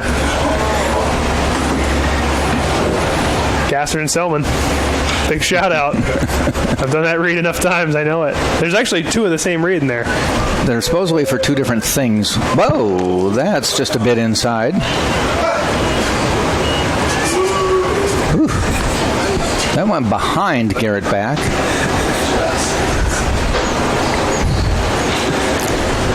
Pitch was behind Garrett's back. We're just getting punny up in here. We can do this all day. Back at it. That's inside. Pitch backed up a bit. I can control your microphone here, you know. I'll keep going, You'll man. just be talking to yourself. I'll go back to back.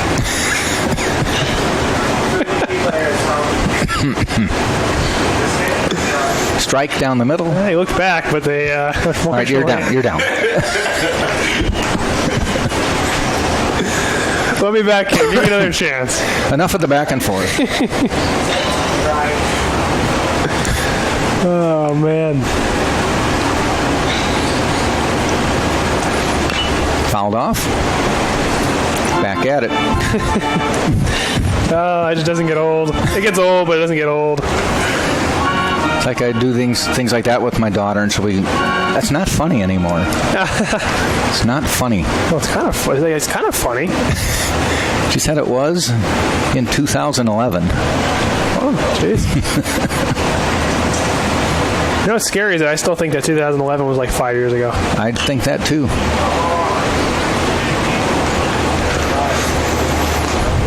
Way back when.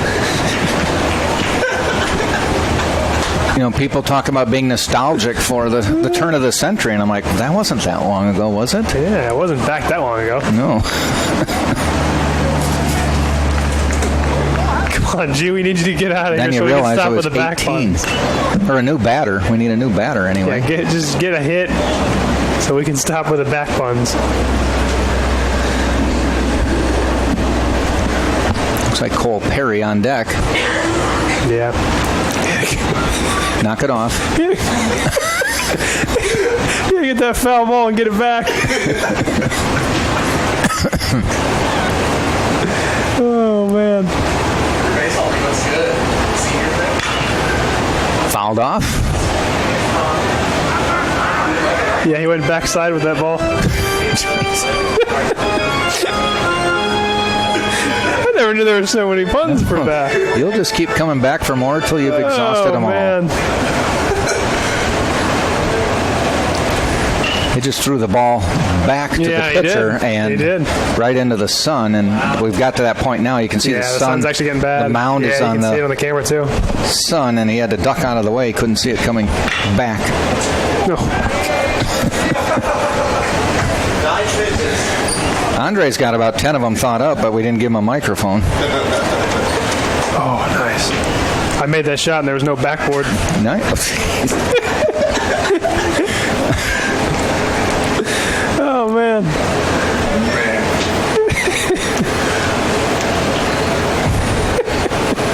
Runners on second and third. The pitch. Swing and a miss. Inning over. Oh, man. Spartans. 5 runs. 5 hits. No errors. Left 2. We have played 7, I should say. I wanted to say 8. 7 full, and it is 16-3. Tampa on top. Heading into the 8th inning, Tampa leads with a score of 16-3.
To the plate, his last chance to see if he can prove that I know what I'm talking about. I said he might hit a home run in this game. A couple defensive replacements. Garrett's back out to second base. Thank you. And Cole Perry's at third. And right past Cole Perry. Oh, Maynard's over to right field. Cotty stays out in left. Richie Rivera still in center. And Danny Maynard is in right. And Tyler Beck is on the mound. Not back, but he's back. First baseman number 3, he's on the mound. Jacob Teeter. And Gaff still catching.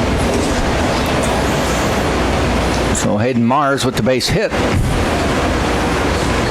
Well, I got to tell you, as a Tampa Spartans baseball intern, I can't imagine it's too sweet of a taste, having lost 2 out of 3. But this has got to be a good way to go out of the series. To win like this has got to feel good.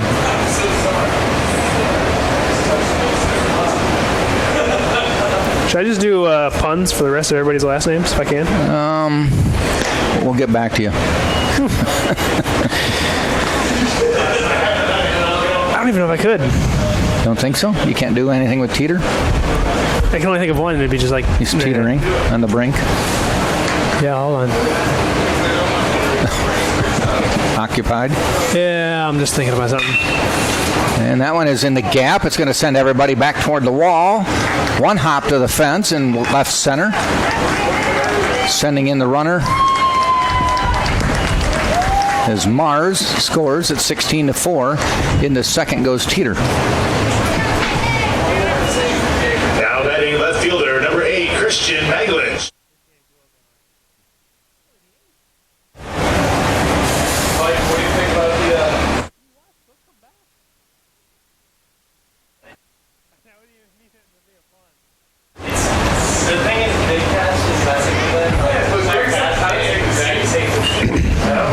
Maglich at the plate now. Christian Maglich. Walk, struck out, flew out.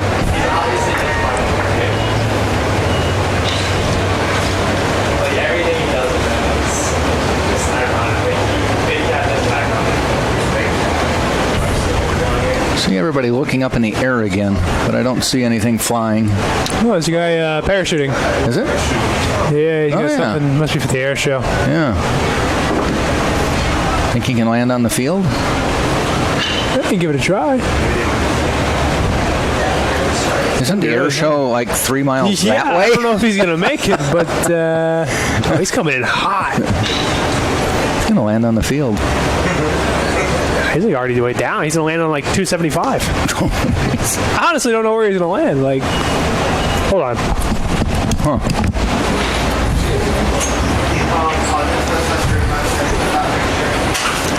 Maglich with 1 ball, 2 strikes.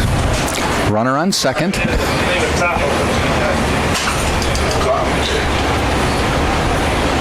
Unfortunately, I could not see. And unfortunately, we don't have the roof open, or else I get on the roof and I'd see. But he was coming in like real hot. Here he is. He's with the American flag. You see him?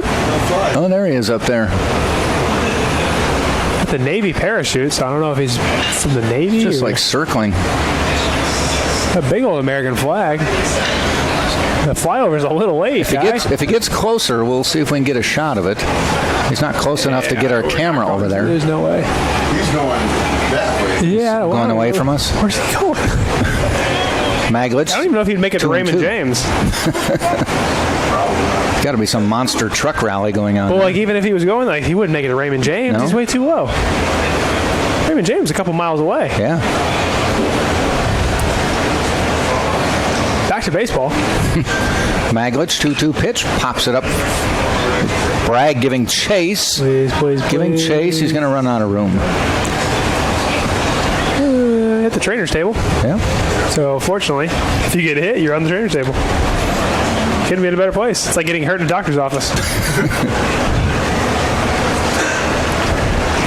Which I have managed to do a couple times. Have?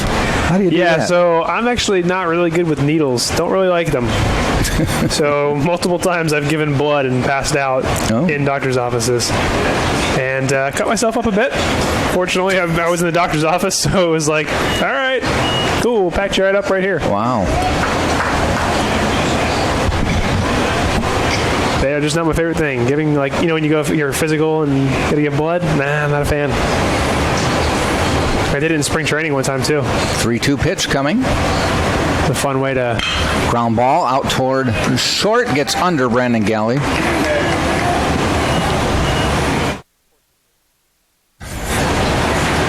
I'm not a big fan of needles either, and I gave blood one time for a physical, and next day they called and said they had misplaced the sample. Could I come back and do it again? Well, the worst is that, like, I do it in the morning, and they make you obviously fast because they don't want you to spike your cholesterol or anything.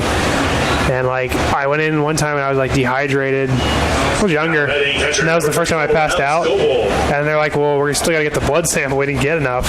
So she's going in there, and, like, my veins were, like, rolling because you're dehydrated. And she's just, like, digging around. I'm like, all right, lady, you're stabbing me. Can you stop stabbing me and just find the vein and let's move on with this?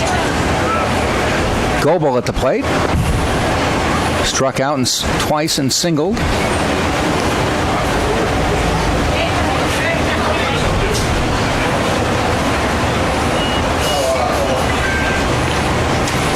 Runners on first and third, no outs. Top of the eighth, ball outside. Tyler Beck needs to throw strikes. That'd be big time. Casey Radke warming up in the bullpen.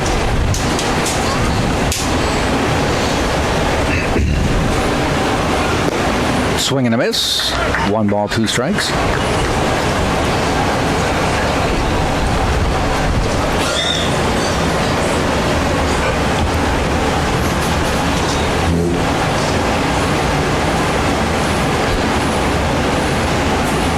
Swing and a miss. Strike 3. 1 down. Big time.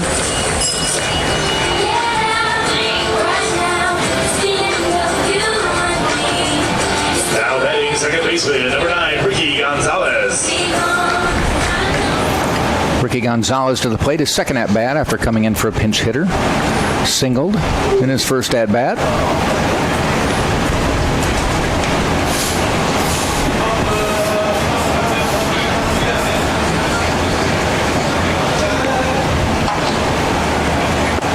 Strike call.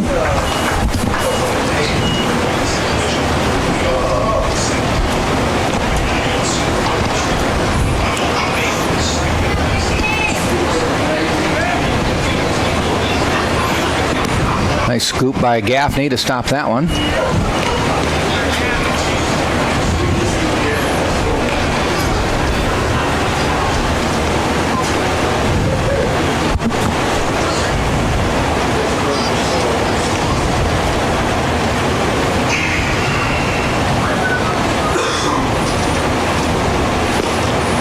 Ball. Low and inside. 2-1. Spartans and everybody else in the world will find out where they stand for the NCAA tournament Sunday night, Monday morning. Where they'll play, who they'll play, when they'll play.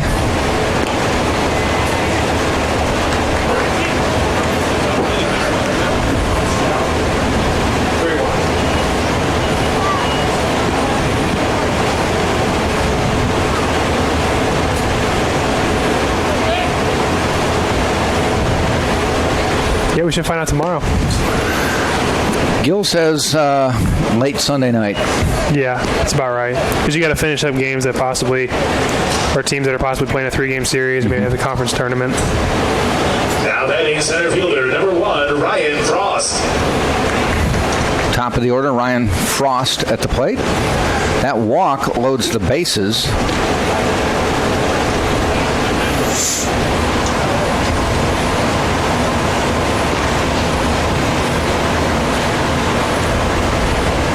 Frost came in as a pinch hitter, struck out, hits a ground ball back to Beck, falls down, throws it to first. We got one.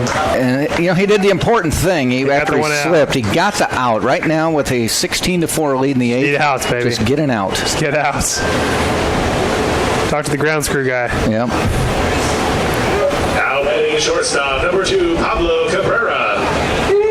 I don't know if it's possible there's a little dew out there, or he just slipped anyway. Yeah, he might just slipped a little bit. Just lost his footing. With the shadows.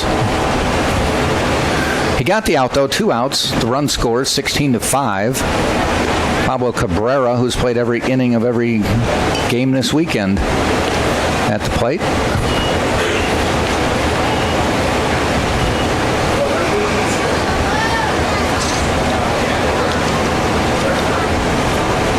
Swing and a miss.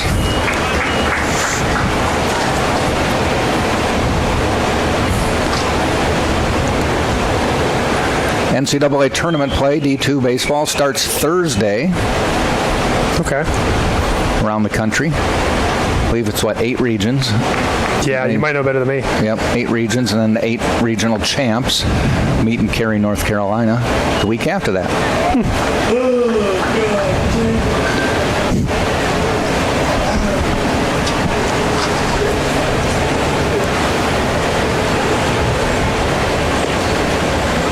Yeah, the regional tournament should be interesting. Should be interesting. I'm hoping it's, obviously it's probably not, the odds are not likely that it'll be in. The base hit, that'll bring in 2.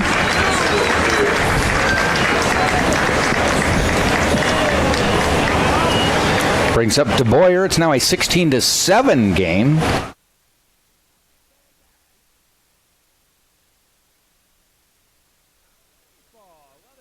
J.P. De Boyer. Yeah, we get more baseball. 9 more runs. We'll go to extras. I told you. Nah, we weren't going to. Nah. No, they're not. De Boyer struck out and fouled out. Hits a ground ball right back to Beck, and that will end the inning. So they pick up a couple runs, 4 runs, just 2 hits. No, 4 runs, 4 hits, no errors. And at the end of 7.5, it is 16-7. Tampa leading Florida Southern. Tampa will send up Cole Perry, Harrison Bragg, Connor Kreil. Right here on Tampa Spartans.tv.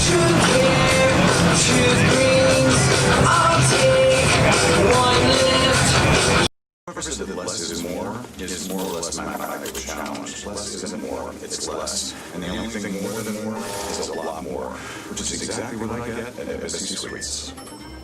More space. More downtime. More family time. More me time. Because the more I have, the more I have to have, more. More room, complimentary drinks, free breakfast, Embassy Suites Hotels.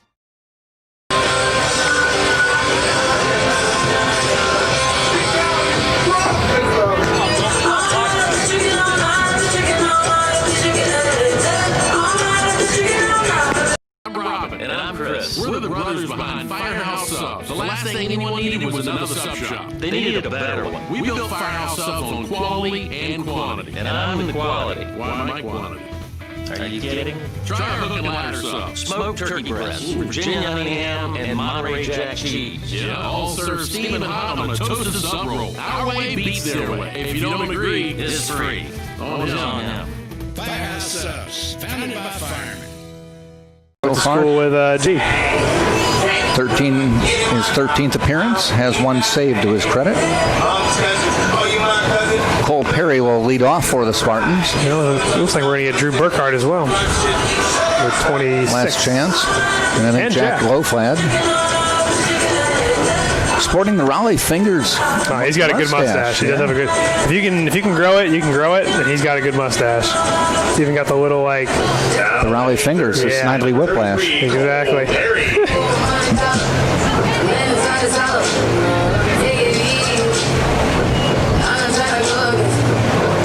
Unfortunately, Jack, I just can't do that. No? Nah. Against your principles?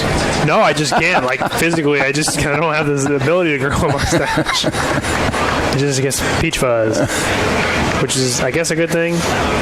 So if you made the Stanley Cup playoffs, nobody would really know how far you were into the tournament. Yeah, I was going to say, right? I've grown out my beard a little bit, but it doesn't really grow out. It grows out like patchy, and I don't like it. Like, I look like one of those characters from the Hunger Games when they have like the weird designs, but it's not intended to be that way. First pitch. So I'm just like, yeah, you know what? Let's just shave it. A little stubble will be all right, but that's about it. That's about it. Excuse me.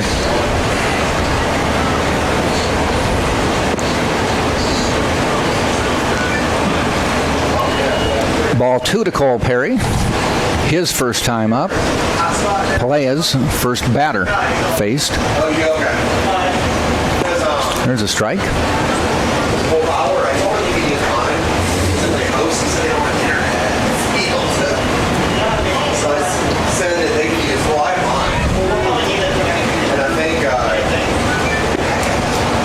And he takes a walk, 5-pitch walk.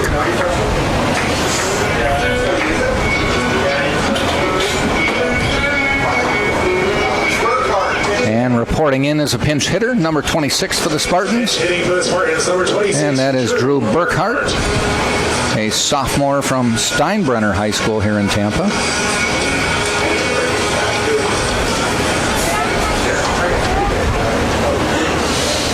This is his 12th game, and this will be at bat number 11. And he hits it out into center field, giving chase, but it falls in. A base hit for Drew Burkhart.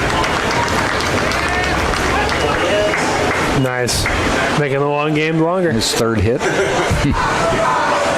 I love base hits for us. Pitch hitter 16, Loflad. Jack Loflad to the plate now. This will be his 10th game and his 8th at-bat of the season. 3 hits already. 3 hits. 3 hits. Hitting 300, huh?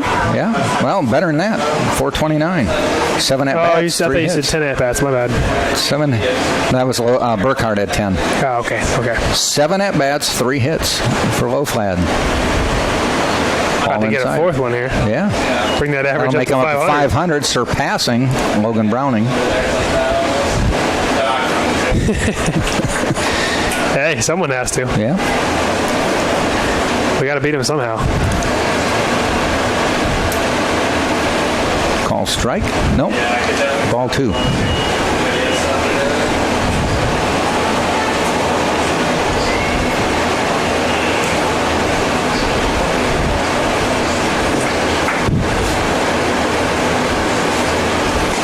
There's a strike. 2 balls, 1 strike. Bottom of the 8th, 16-7, Tampa on top. Tampa with 20 hits.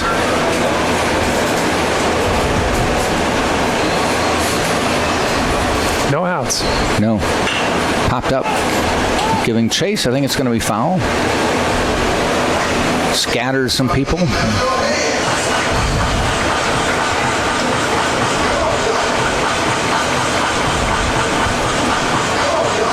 Tampa put this game away pretty quickly. They gave up 2 in the first with no hits, a bunch of walks and a couple errors. But then scored 4 in the bottom of the first, 4 in the bottom of the second. And had an 8-2 lead. Yes, sir. Added 2 more in the fourth. There's a ground ball out to second, or a short, I should say, to get to force, and the double play.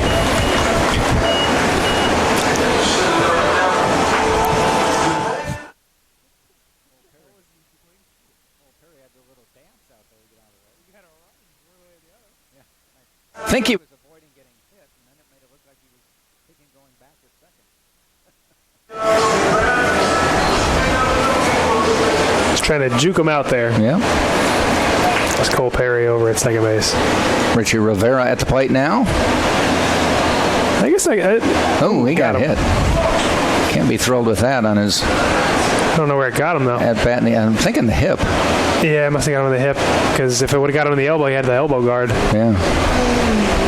At least it didn't get him in, like, the head or the wrist or anything. Yeah.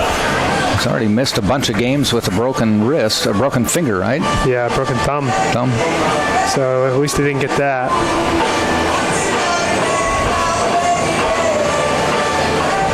We'll bring up Kyle Codoletta. A third at bat. Grounded out and had a base hit that drove in 2 last time up. Runners on first and third. Right back at the pitcher. He's probably going to get it. He's out. To end the inning. Almost had it. Yep. Here we go. Nice job by Peleas to get his glove on the ball, deflected it away. He had to go field it, and then made the throw in time. We go to the top of the 9th. 16-7, Tampa leading Florida Southern here in the third and final game of this weekend series. Casey Radke coming in. Pitcher is Radke, 39. Casey Radke coming in for the Spartans. This will be his 3rd appearance of the year. Has 3 2/3 innings pitched. 1 hit, 1 run. Walked 1, struck out 2. ERA of 3.86.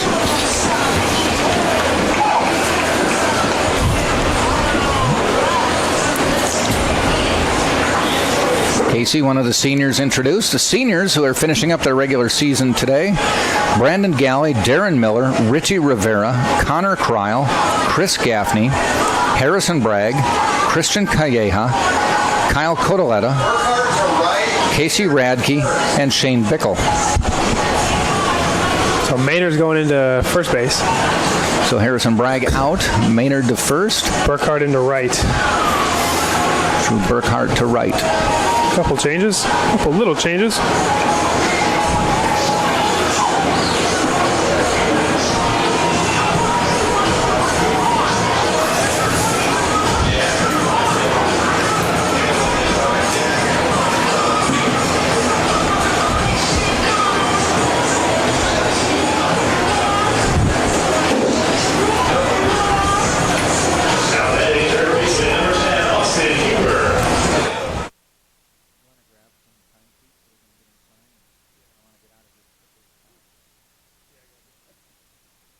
Not to worry. I'll grab it here 1 sec.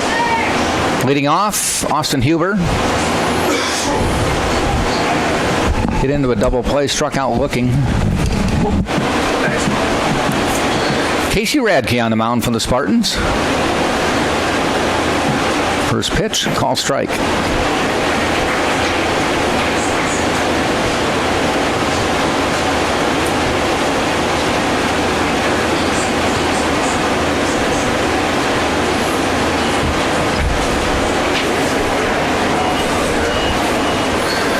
Casey from Jesuit High School.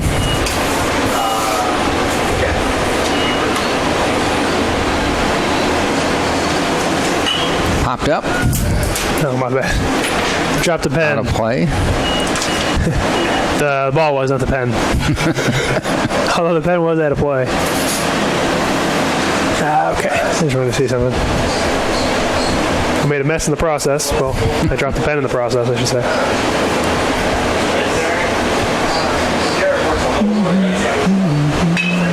Shot out into left field for a base hit. We'll bring up Mars.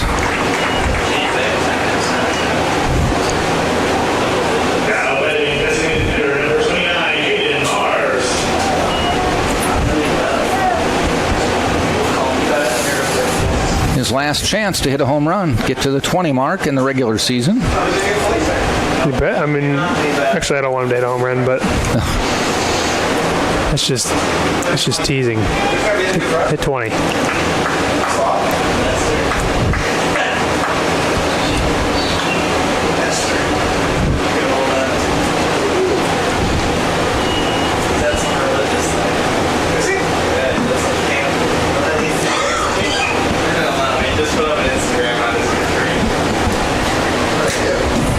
Thank you, sir.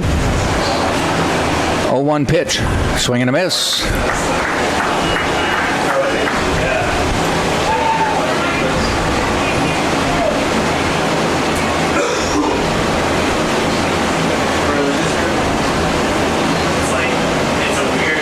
Swing and a miss. 3 quick pitches and a strikeout. 1 down here in the 9th.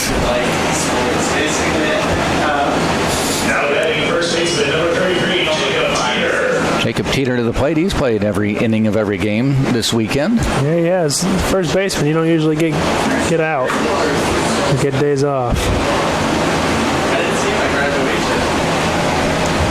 Marcus said anyway. Didn't he graduate here now? Yeah, but he was going to boycott. He sent a message.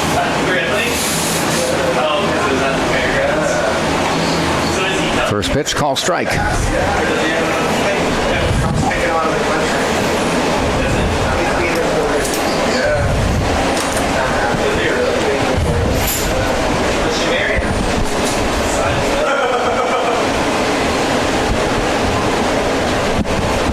Off-speed pitch, and Teeter hits that one heading toward the wall. Right center, bounces on the warning track. Rivera throws it in. Runners go to second and third. Teeter with the stand-up double. Huber to third. Well, Jack, as we wind it down here, I'm not saying the game's over by any means. I'm going to knock on wood, but as we wind it down, I got to say thank you because you kind of worked me along as I became a new broadcaster. You taught me the ropes a little bit. If I'd have been up here, I do my best, Chris Berman. I've been sputtering, muttering, and uttering all types of different crazy things if it hadn't been for you. Got me to do a couple play-by-play games. There was nice Casey job. did a couple games. Me and him did a couple games together. We were the international superstars at one point, just like Pitbull. Big thanks to everyone who listened, all the people. We got a lot of feedback, too. Yeah? At least I feel like we did. A lot of happy parents. At least they lied to us and told us that they were. And if not, then we appreciate them being honest. No, you've done a nice job. It's been a good season. Yeah, we had a good time. Wish we could be able to host, but I won't complain. We don't know. We'll I guess kind of assuming no, but you never know. But definitely seems as though it won't be us hosting. But again, you never know. what I like is somebody who's new in the business, who wants to learn, is willing to learn. I don't really offer too much advice unless you want it. And you ask for it. I tried to learn. Learn things. Experimenting Unless there's just helps. no hope.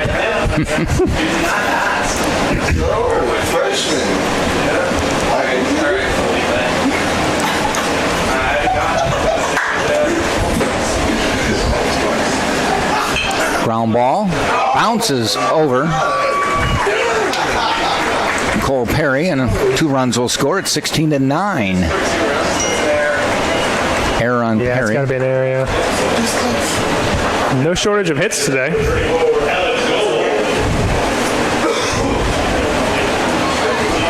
Maybe a ground ball double play will end it here.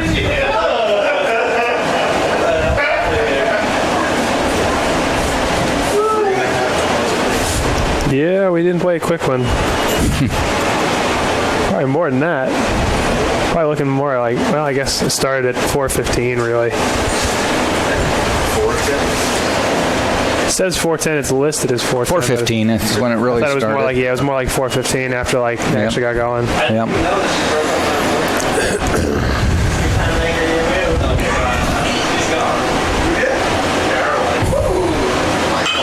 Ball hit out into right center, waiting for it. Burkhart, 2 down. Down to the final out of a 16-9 game. Okay, dinner is over. Music has started at the wedding. You poor guy. You poor guy. I don't know if you're going to make it. You might make it for the end. But you're going to be late to the party, so catching up is not going to be an option as far as drinking is concerned. Nope. You have to be the designated driver. Well, considering I have to go from Clearwater Beach back to Palm Harbor, I'll keep it normal anyway. You just have to go out there and dance and pretend like you've been drinking. Yes, well, that is the way I look anyway. Ground ball, the throw, game is over. So the Tampa Spartans salvage 1 game out of the weekend series. May not be enough to get them home field for the NCAA South region. We will find out Sunday night, maybe Monday morning. But Florida Southern takes 2 of the 3. Tampa winning this final game of the series 16-9. Florida Southern winning 5-1 earlier today and 5-4 last night. For the regular season, the Spartans end 39-8, 27-2. And it's done. In the Sunshine. No, I take that back. A 39-9 record. Let me get my sheet here, the right one. Here it is, the updated one. 39-9, finishing 27-3 in the Sunshine State Conference. Florida Southern finishes 39-9-1, technically the same record, and 23-7 in the Sunshine State Conference. Both teams will be moving on to the NCAA tournament. It's just a question of when and where, and possibly one of these teams will be hosting. Well, let me finish off my speech by saying thank everybody for bearing with me, listening to me, and being a good audience, even though you couldn't really generate too much feedback, so it made it easier on me. But yeah, you did a great job. Very nice job. Everybody, and a good season. If the Spartans host, we will have the games. If they don't host, you will have to go to the host schools website and follow the Spartans on that. We could be the hostess with the mostest, but if not, we will just be the listeners. But Spartans will move on. Florida Southern will move on. So we want to thank everybody for watching all season long. Thanks for all your comments. Wish we had more Twitter comments, but we didn't get any. That's okay. Yeah, we did okay. Maybe next year. All right, so we will stay following the Spartans on TampaSpartans.com as they get ready for the NCAA tournament, which starts Thursday. For Anthony Coronia, thanks to Tom Colby as well for giving us this opportunity. Thanks to everybody for watching during the season. The season is over for the regular season. Tournament is next. You've been watching this game on TampaSpartans.tv.